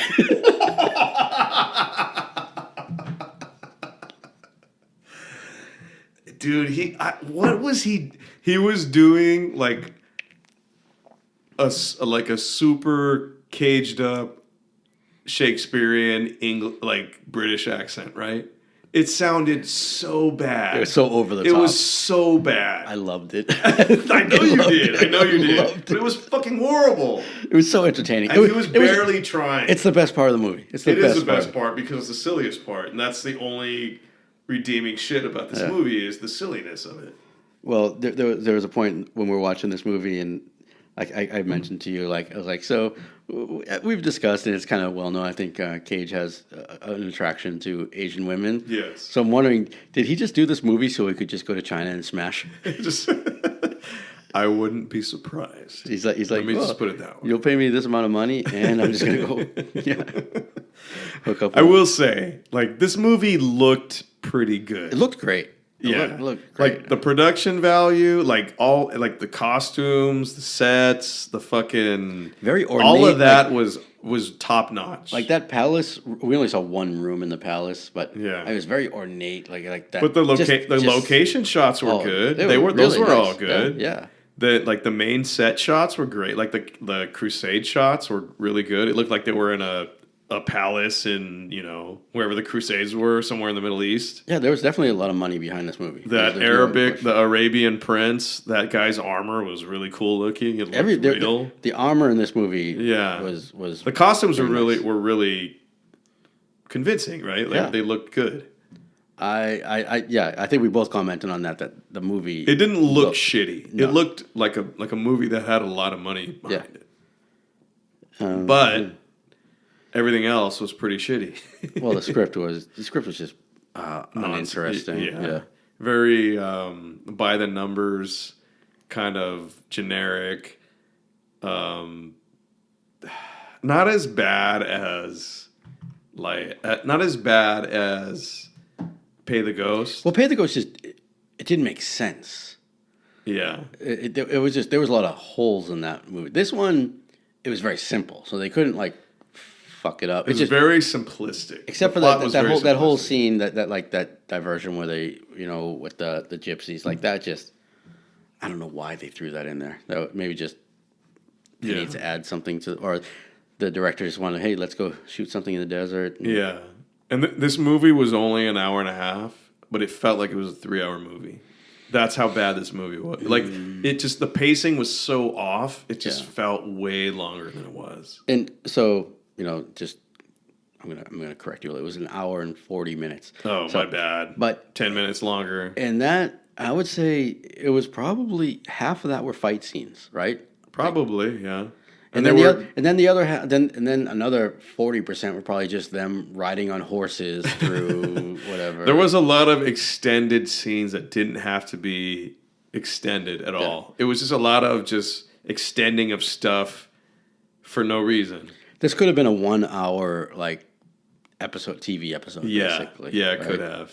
There was too much fluff to it that they just kept doing it because they thought they needed to have a feature film length thing because that's what they paid for. Yeah, but nothing interesting was added in these things. Maybe that's what maybe they made the entire movie and it was only like an hour and 15 minutes and then the director's like, fuck, let's throw in a desert scene or something. Yeah, or we have to add the footage that we cut in to make it, because that part of the movie didn't do anything to like propel the story. No, it didn't add anything. It felt like a mid-level Japanese RPG from the 16-bit era. Like it was just filled with filler. There was a lot of filler to get the story to a decent length where it needed to be to call it a movie. And then just the whole idea at the end of the movie, there's no reason for Anakin and the wannabe king to have that one-on-one fight. No. He would have been murdered. He literally had an army standing behind him. Yeah, he would have been held down and decapitated. Yeah. In real life. But he was like, come at me, bro. Come at me. Yeah. Like, Lo, you spilled... He said this. This was his line is, you've spilled a lot of blood today. Let's see how much you have left. Who said that? I don't remember. The fucking... The wannabe king? The wannabe king. The mean brother? Yeah. The brother that came to, The guy was pretty... he was pretty cut. I'll give him that. The guy had a good six-pack. Which they didn't have, weight training in 12th century. Yeah. 12th century some China. some dudes just naturally... Like, I used to hang out with this dude. It's fucking back in Boston. This motherfucker... Never exercised a day in his life. Used to drink beer all the time, but he had fucking six-pack abs. Like some people just have that genetic fucking shit going on. Yeah, and it's just it's unfair. Well, I will tell you this: Yeah. when I was in a certain printing factory in China, there was these kids there working, like young kids that looked like fucking Bruce Lee because they had not 0% body fat, and they're just like tossing bales of fucking buckets of ink around. They're like rolling. Then they're working there because 16-year-olds can work in factories there. Were they really that young? They look that young. Yeah. I don't think they were that young, but they don't eat basically. They eat rice and fish like all day. Yeah. That's all they eat. Yeah. And they have no body fat there, and that's what they don't. Yeah. Well, this just took a depressing turn. So finding out that you run a sweatshop. I was in a sweatshop in China. I used to work there. Hey, kid, that's too much rice for you. You're like Danny DeVito's character. I love when they talk about I was in Nam. You were in Nam because you owned sweatshops. I was still there. Yeah, so. Yeah, that dude was really ripped. Like, too ripped. He was like modern day ripped. Oh, yeah. Yeah. And we know a guy that probably should have taken that part. role. Yeah. Should have. Every time we see a movie with like kind of a buff Asian dude, we have a mutual friend that we're like, oh, that guy, he's an actor. And we're like, oh, that guy should have gotten that role. Yeah. So this movie had a lot of Chinese people in it, but there was no Chinese spoken whatsoever. The whole movie was in English, and they all spoke with different sort of English accents of Chinese, of English accents. There were no Chinese English accents. Do you know what I mean? Yeah. There was no authentic way that people speak so that makes me Chinese wonder, with an accent. They were all English style accents, like either British or American, or you know what I mean? So I'm wondering, were these actors Chinese American or That's a good question. British? Or maybe they were doing their version of a English accent. You know what I mean? Because it sounded weird. Like some of these people didn't sound when they were speaking English. It was like, what are they? Like they don't sound like a Chinese person speaking English. They don't sound like they because there's some Chinese people that speak English with a British accent. Yeah. Because they were either from Hong Kong or whatever. They spent time in England as a foreign exchange student, right? Or they just had their teacher in China was possibly a British person. Yeah. There were a couple of points in this movie. And I said to you, it was like minor characters. Like there was this guard that was yelling at them, and I said that sounded like the typical American the English version of a dubbed like anime. Yeah. And what was the line? It was like it was some generic shit. It's like, hey, let him in, or something like that. And Let him in over here. exactly. Yeah. I'll teach him a lesson. Like that kind of shit, right? Oh, you think you're a tough guy? Exactly. That's always a line in an anime, dude. So you think you're tough, huh? I don't even watch that. Why much don't you anime, test but I know. yourself against these fists? That's the kind of shit they would say. Yeah, one of the guys just talked like that. Yeah. And there was another guy Because that looked like a fat Jason Momoa that looked like he was hungry all the time. Yeah. Like he was just searching for spam musubi or something. He was on a quest for food. Yeah. But going back to that guy, like the guard that was like, "Hey, let him in." He was a super skinny Chinese dude. Like that voice did not match fit his at all. Yeah. Yeah. So do you think they overdubbed They might have overdubbed some some of the parts. characters? Yeah. Maybe. Because some of the dudes, it seemed like they were the speaking track, like it was their voice. Yeah, like the And it princess seemed like and- some of the other ones, it was not their voice. Mm. Like there was characters where I was like, that's not that guy's voice. Yeah, and I don't care enough about this movie to like actually look into the actors and actresses or to see. Because it was a shit movie, to be honest. Yeah, it was just it was, and so I wanted to mention this also. We've actually had prior to tonight, we've had 3 episodes of pretty good Cage movies, right? We watched Mandy, we watched The Rock, we watched Bad Lieutenant. Yes. Bad Lieutenant being the worst best out of all of them. The worst? But worst only because it makes you feel bad. Yeah. It was not a fun movie to watch. But it was fucking really good. Yeah, it's a great movie. The Rock was just fun from beginning to end. I really enjoyed that movie. And Mandy was just Mandy was crazy. But this movie definitely ended the streak of good movies. Yes. And I fully take responsibility for that. And I don't expect that to stop. I kind of enjoy the trash Cage movies, I have to admit. So, but this wasn't a pure Cage movie. No, it wasn't. This was more of like just this was an Anakin movie. Yeah. It's a Nick, and again, I chose this a lot because Nick Powell directed it. Yeah, So, and that was interesting to me. I thought it would be. Do you think what movie of his do you think he did regardless of like the acting and everything, the directing job? Which movie was better? Probably this one, actually. You think so? I liked Primal more, but like visually, this movie looked better. There were some gimmick shots. That I thought some of them worked well. Like when Christensen's pouring the water on his face. He picks up a bucket of water and then lifts it up and then pours it on his face. And at the apex of the bucket, the camera shot switches to the POV of the bucket, and you're looking down at Christensen's face, and you could see him doing getting splashed and that was I thought that was kind of a cool shot. Yeah, they did. And there was a couple shots like that were pretty cool, but it was just like there wasn't enough of that to justify the other shittiness of the because I don't think it was well directed on the whole.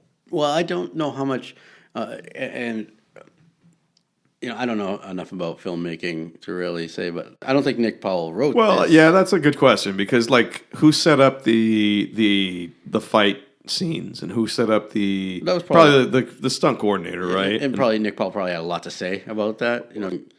Yeah, probably. I assume, but did he? I don't know. Like I'm not involved with movies, so you know what I mean. but he's the director and he has the final say. They went on too long. Though, Yeah, those fight like scenes, yeah. there were some. To me, there were some parts of creativity. I don't want to say brilliance, but there were some sparks of creativity and coolness in there. Yeah. But on the whole, it just felt like revisiting other shit and just being not creative. It was very generic. Yeah. Yeah. And I know you've kind of shied away from saying that this is like a white savior movie, but I think it was. I think You that's do? yeah. I think this was kind of a fulfilling, nerdy white guy fantasies of saving a Chinese princess. I think that was kind of part of this thing. And I can't say you're wrong Yeah. because what you're saying is that 100%, seems that's a like thing. That's a thing, right? Yeah, that's a thing. And I thought I was a little more sensitive to that than the average person. Mm-hmm. But if you're saying that, then obviously there's something there to that. That's I got that feeling Yeah. really strong. Yeah. Because Hayden Christensen kills about a lot of Chinese 50 dudes. Chinese dudes while he's on opium. and a lot of Persian dudes also. Yeah. He's quite invincible. And even so dies in this movie. But even before he dies, he takes out like a lot of half an dudes. army Yeah. by himself. That scene is fucking silly. That scene is ridiculous. It's so bad. They could have killed him so easily. It's god. Like, why does he even go out there? He should just stay. Yeah, there was no reason. In the cave mouth because he could have murdered like so many dudes, but goes out there and gets murdered. Basically, Yeah, it's a dumb movie. it's stupid. Don't watch this movie. Well, Would you recommend people watch the movie? Snake Hands. Snake Hands is Cage kinda has funny. Snake Hands. I would say watch it for that. I would. This is a background movie. You could there's- put this on, watch some of it, and then not pay attention to some of it, right? I would say there's a solid 40 minutes. Just fast forward it. I would just Yeah. watch the Cage moments. Yeah, because okay. I generally find that entertaining. They're legitimately the best part of the movie, but that's Yeah. not saying a lot. I liked it. I do not like you. Come on, Dude, his accent is so bad. Caged it up so great. It's so bad. Yeah, he did cage it up, and he caged it up like to the extreme. Mm-hmm. But his accent is so horrible. It's so bad. It's really bad. His British accent. Yeah, it's great. It's great. And then he's like squinting the whole time. He might have been drunk on some of this, right? I don't want to comment on that. Why not? I have no opinion. Maybe it was. Maybe it wasn't. All right, looks like we're both almost ready for another whiskey. I'm ready. refill. I'm gonna try that trash Irish shit. Okay. I should probably get ice for that. There's one thing about this movie that I wanted to mention. Yeah. Again, just looking at my notes. Princess Dirt. This Chinese, she's a Chinese princess. And like she's a fancy princess. And for some reason when she's on the run, she likes to sleep in dirt. Well, there's one scene where Anakin, Not just one scene. Okay, well, But yeah. the scene there where I got the idea that she was Princess Dirt was, she's asleep. Like Anakin has rejected their offer because that's what happens in every fucking He's too tough or whatever. Yeah, it's like I Can't don't do it. care about you. I just care about my opium. But then. So they're sleeping in woods not far away from each other, or I don't know where they are, but she's sleeping just a patch of dirt, and he goes over to her and wakes her up. And he's like, "Hey, the blackguards are coming," and besides her just sleeping on just a pile of dirt, I thought it was interesting. Like that scene takes place clearly in the middle of day. Why? Yeah. Shouldn't you be like up at the crack of dawn if you're trying to evade like these armies? Yeah, and they had separated ways before that. Yeah. So he was like, "Fuck you guys, I'm out of here," and they go their separate ways. And then, like, I guess he doubles back and finds them in the middle of the day and wakes her up from the pile of dirt.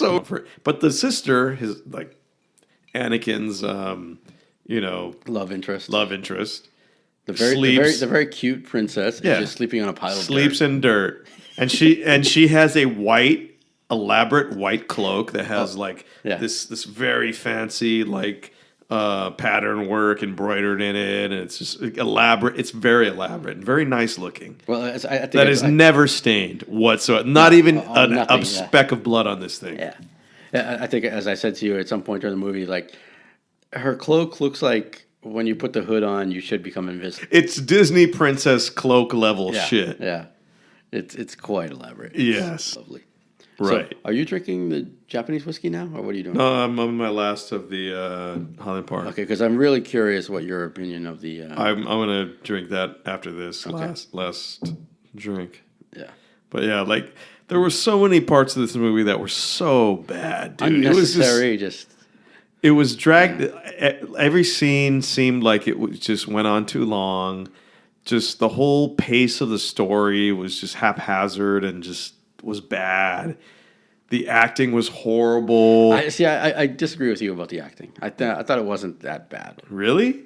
Hayden Christensen, I did not. I thought his accent was silly. It was awful. It was really fucking bad. The princess was fine. I don't think she was. The young king sucked. He was awful. Children actors.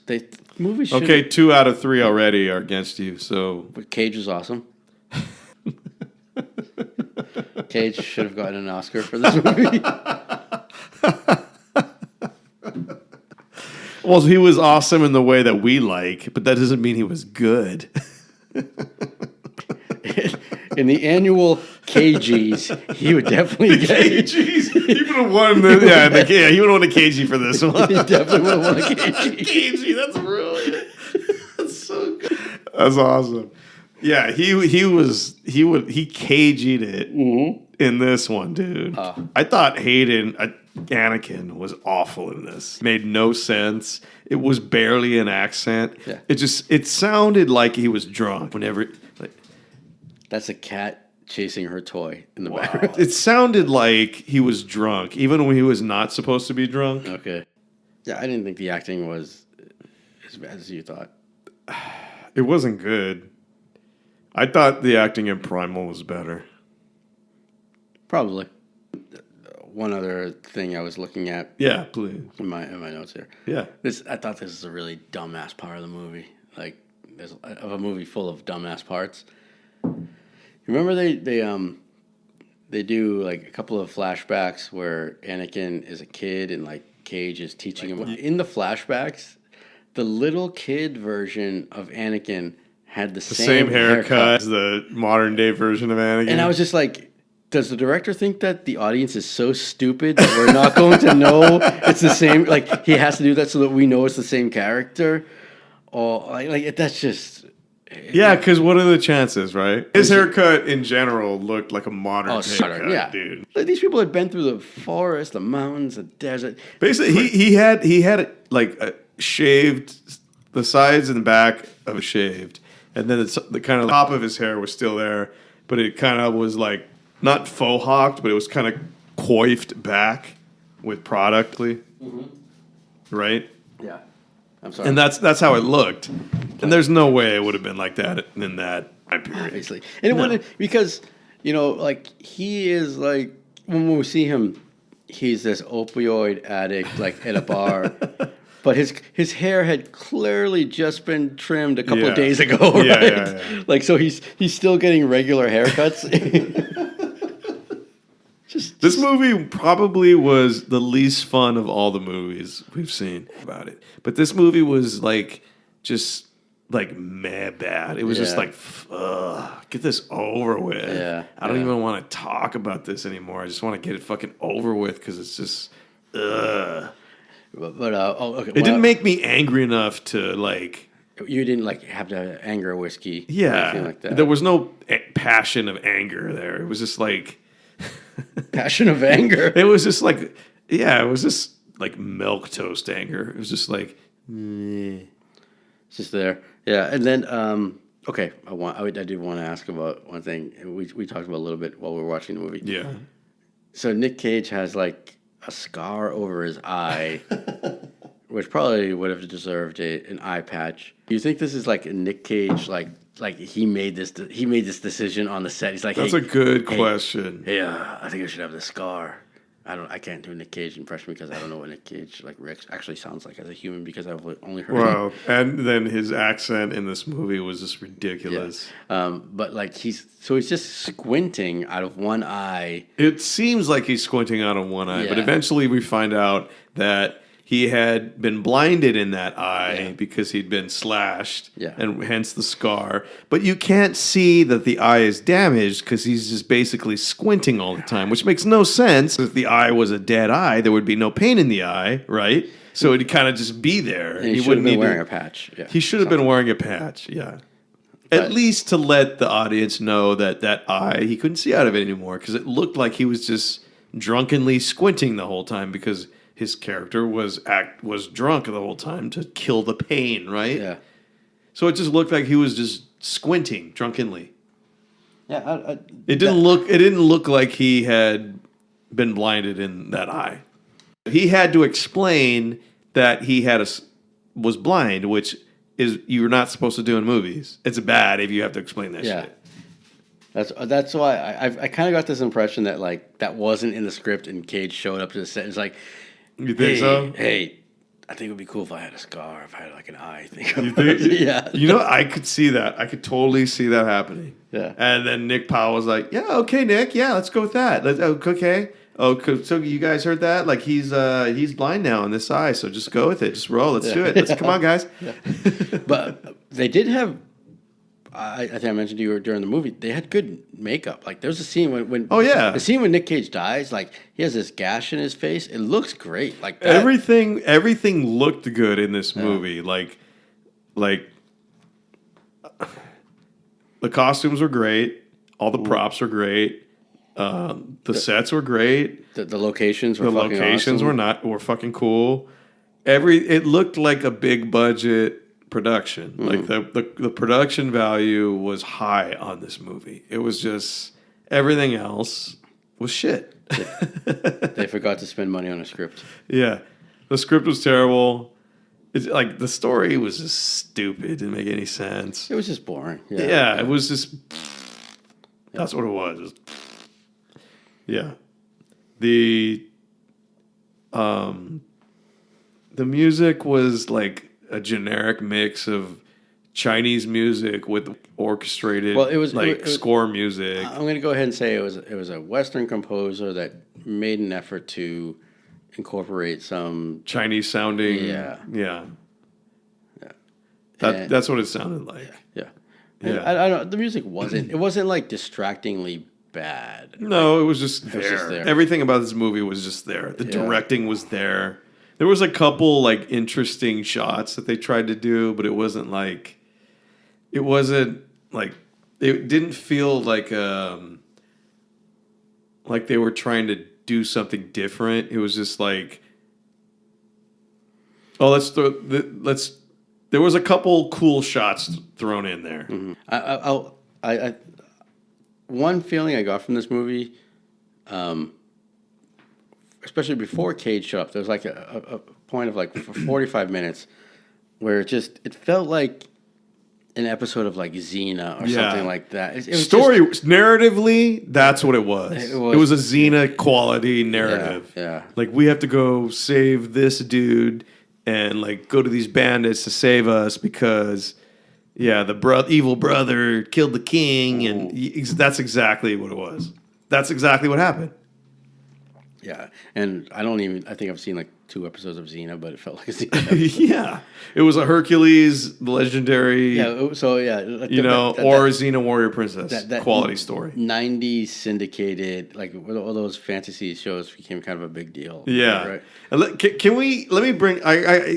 You're forgetting this because the fucking Chinese like princess girl, like ultimate.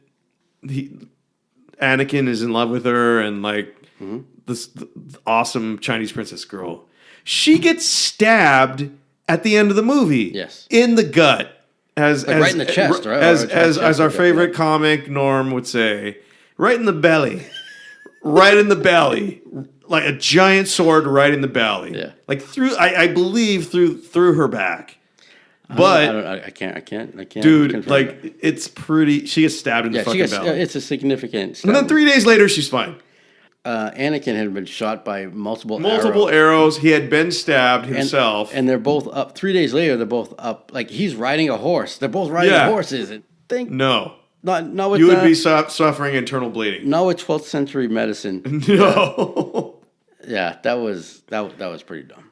really dumb. This movie was dumb. This was a dumb movie. Yeah, but I'm wondering. So, do you think like when they made this movie, Nic Cage and Nick Powell kind of hit off, and they're like, "Hey, man, we should work together again." Yeah, And let's like, do another one about a Gato Fantasma. Hey, you got any ghoul movies? So, do you think this is when they first combined forces? Because, like, Maybe Nick Powell worked as a stunt coordinator on a previous Cage movie. we noticed I'll that have to- there were some names in the acting department that were also in the producing department. No. What I noticed is that a name in the acting department had the same last name as a producer. It was a different That's person. what I'm saying. Yeah. So somebody There was a couple names in the acting some department possible nepotism. that were the same as the producing department. Yeah. And- But, I just wanted to mention that. Yeah, it wasn't the exact same name. It was the Right. same last. Well, the moment that everyone has been waiting for, because we're almost 2 hours into this podcast. Wow. Are you going to drink the Japanese whiskey? Yes. I think you should do that right now. Should I drink it neat or should I get some ice? I think you should drink it neat. I'm gonna get a new glass. Rudy is going to get a new glass because he's a fancy bitch. And he wants to have the pure taste of some whatevs Japanese whiskey called Totori. Oh, you don't need to do it like that. The Totori. Totally.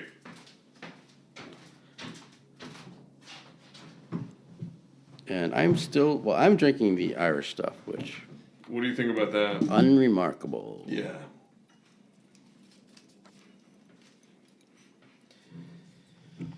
I didn't drink. I drank it. My first glass was on the rocks. I did not drink this neat at all. I told. But that's what you're drinking is could be basically Jameson if Yeah. you wanted it to Yeah. be, right? And Rudy's taking his first sip. Not good, right? It's not smooth. No, it's not. Yeah, I think that's. It's very abrupt. It's Yeah. like, hey man. Hey, you're drinking whiskey. It's like a dude hitting like you get off the train and a dude hits you up automatically. Hey, you want to buy a watch? That kind of thing. Yeah, it's like when you're walking through Shibuya and you have some Nigerian dude trying.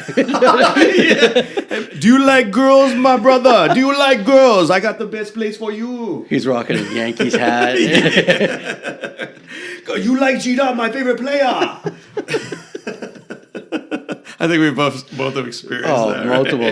multiple times. Yeah. Yeah. Anyway, this is not good. No. I'm gonna put some ice in this. Can you describe it? Because I can't describe taste. So, what makes it not good? There's a harshness to it that's not the harshness of just a young alcohol. To me, it's like a harshness of bad quality ingredients. Huh. It's like an astringent alcohol harshness. Astringent. Yeah, yeah. Because it's a little chemically. It's not. It's like the. It's not the harshness of something that's put together well but is young. Okay. Like a lot of like young whiskeys are like not smooth. Okay. But when you age them, they kind of smooth out. You know what I mean? It's more of like this shit was put together in a cheap way, and this is the harsh taste of it. It's Okay. a different. To me, it's a different type of harshness. Does that make sense? I don't know how I could put that into like It's hard to context it's of- hard to of contextualize flavor, yes. but Yeah. it's. I'm not talking about a flavor at all. I'm Yeah, talking yeah. about a way that it tastes. Yeah, and my first impression was, yeah, it is not a smooth drinking whiskey. It's it's not good. So, I've had worse. One more sponsor we will not be getting, the Totori. I've had worse, but Yeah. the overall quality of it, as far as how it tastes, is not good. I agree. I'm gonna try it on the rocks next, and it should make it palatable. But that is not speaking to the quality of. How would you compare it to the Irish stuff? I'd rather drink the Irish stuff on the Really? rocks. Well, I haven't had this on the rocks. Okay. But tasting this, I'd rather drink that on the rocks than this neat. Which isn't saying much, because they're both not Good. good quality whiskeys, but Yeah. we'll see. And, especially we're comparing them back to back with Highland Park. And really different. Very different. Oh, yeah. I mean, it's actually interesting that these are all considered the same, technically the same beverage. They're all considered whiskey. Right. Tastes completely different. Well, yeah. But like you could beer. Yeah, You could say the same thing. That's but I mean, excellent point.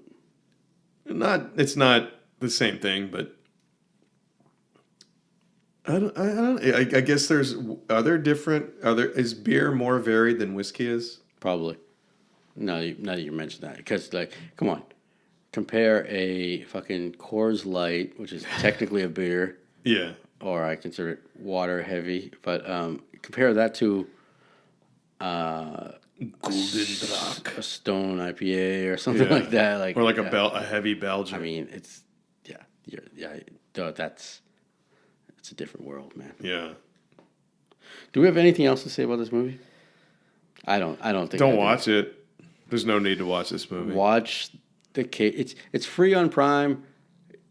Watch the Cage scene. Watch Snake Hands Cage. It's fucking come on, man. And If you're a Cage fan, I guess you could watch those scenes. Okay, here's how I would watch it if I had How to would watch you it watch again. it?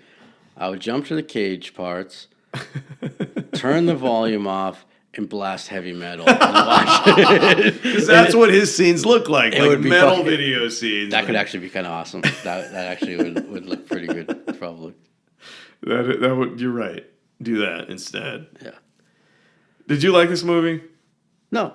I didn't like it either. No, but I thought it was fucking shitty. I think Probably the second worst movie we watched. Pay the Ghost is the worst. Yeah. But But I enjoyed making fun of that movie more than this movie. This movie was so mediocre that I could barely make fun of it. Yeah, that's Pay the Ghost, it was so bad that at least we can make fun of it more. That was more entertaining. And this movie was so bad that we could barely make fun of it. You know what I mean? I think we made fun of it quite a bit. We did, but not as. It was just like. It's too easy to make fun of. You know what I mean? Whiskey scale. Yeah. Makes no sense, and it changes every week. So what do you got? Sorry. I think you got to drink a lot for this movie. A lot. Probably pre-drinking. I think it requires pre-drinking. And- Maybe an anger whiskey. And maybe listen to music while you're watching the movie. Yeah. I think. How many whiskeys for you? I would say couple 2-3 before, Wow. and then. So we're not talking good whiskey here. We're talking about yeah, trash yeah, whiskey. yeah. Drink trash whiskey. Oh, that's another thing we should introduce. Like, No, we shouldn't, because we're complicating things. I love this. Don't complicate it. Like, what quality of whiskey should you drink? During Well, a anger movie? whiskey is obviously shitty whiskey. It's gonna be bad. But, Yeah. yeah.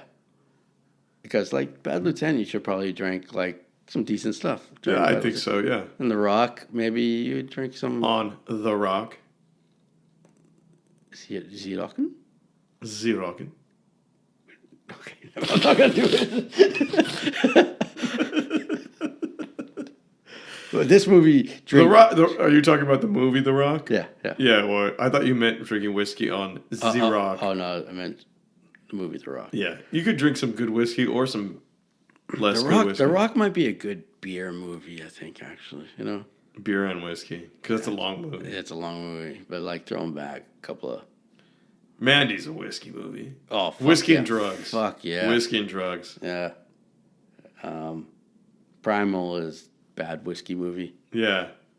This movie's a bad whiskey movie. Drink the cheapest whiskey. Okay, but now I just said that there is a whiskey out there called Clan McGregor.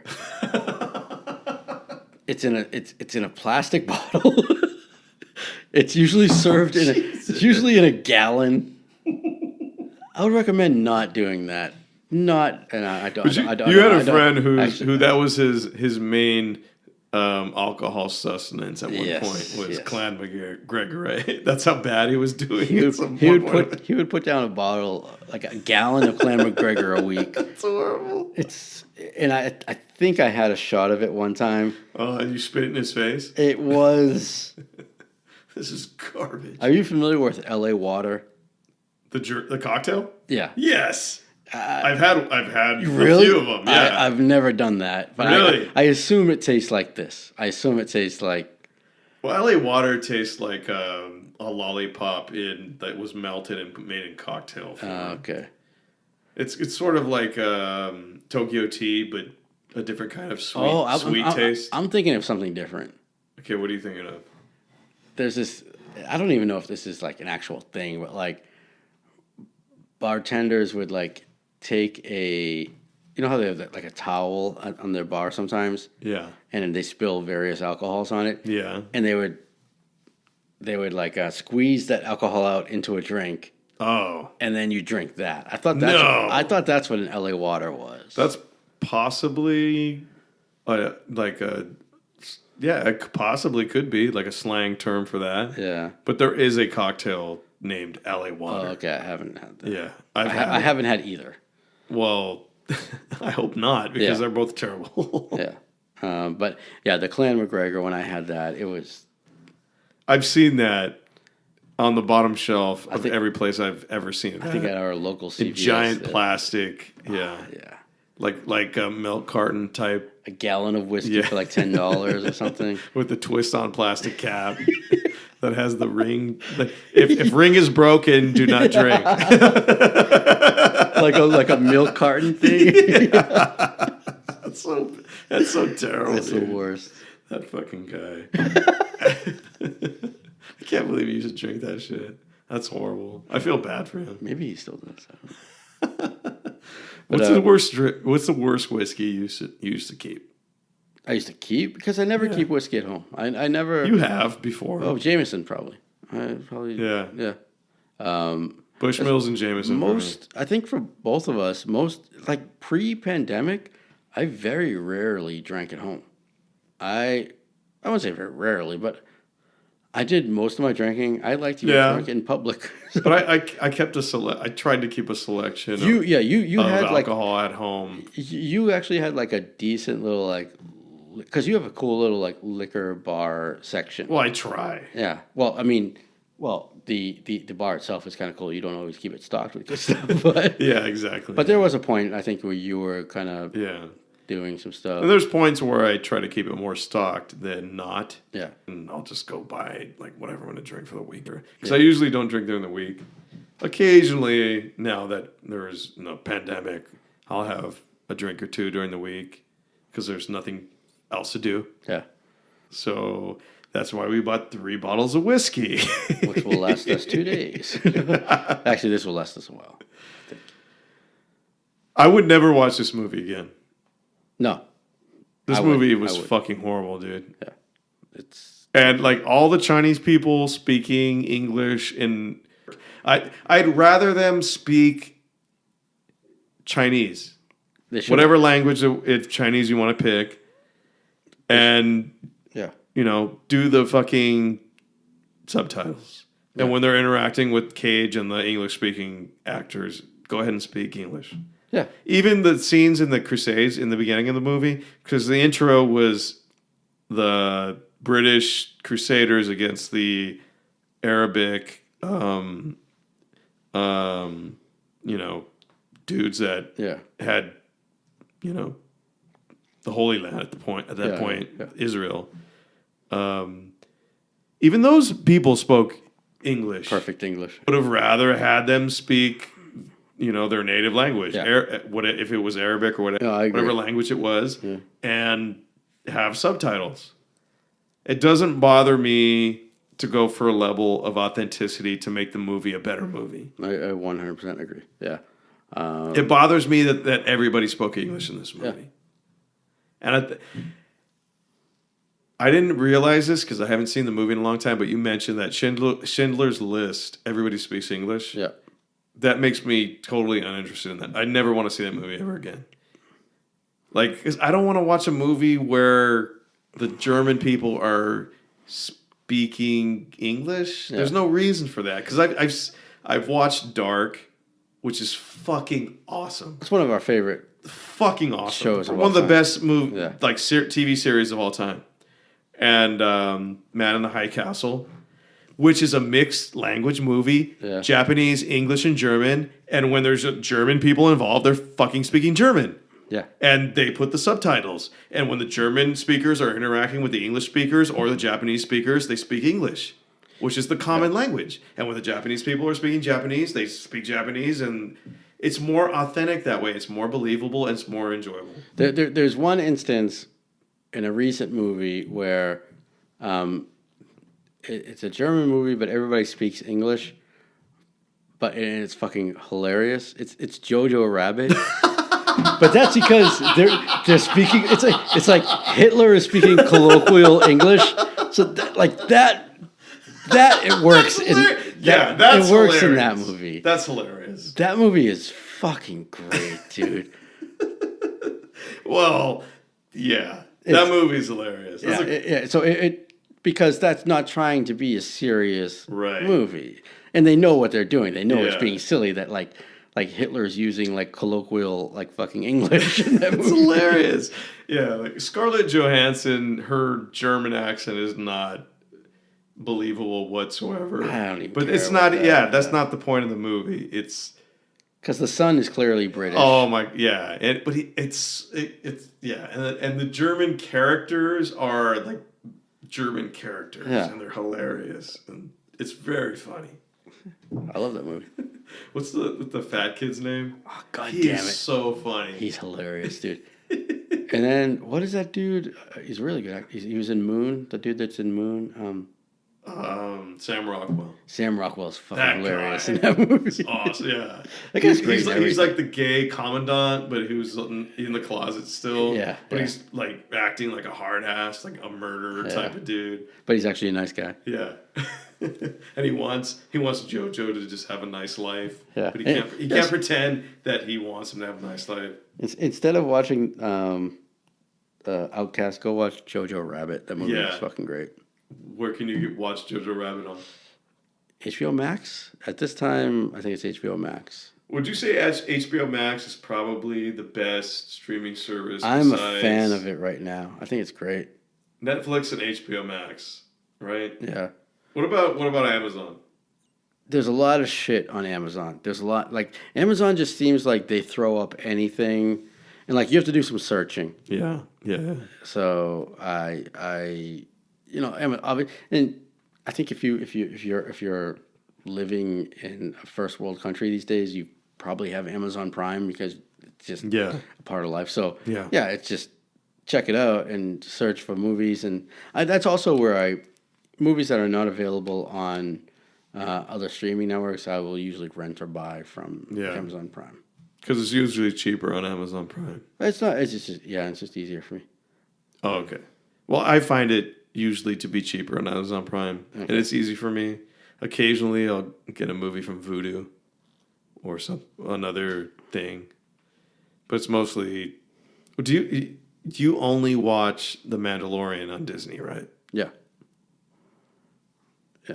Yeah. That's all I have Disney for is just Mandalorian. I like the National Geographic stuff on Disney. Yeah, that's cool. I haven't watched it yet, though. No, you don't have to. That's just my thing. But I love The Mandalorian. Probably the best Star Wars thing ever. Ooh. We're going to end on that. That I'll drink to.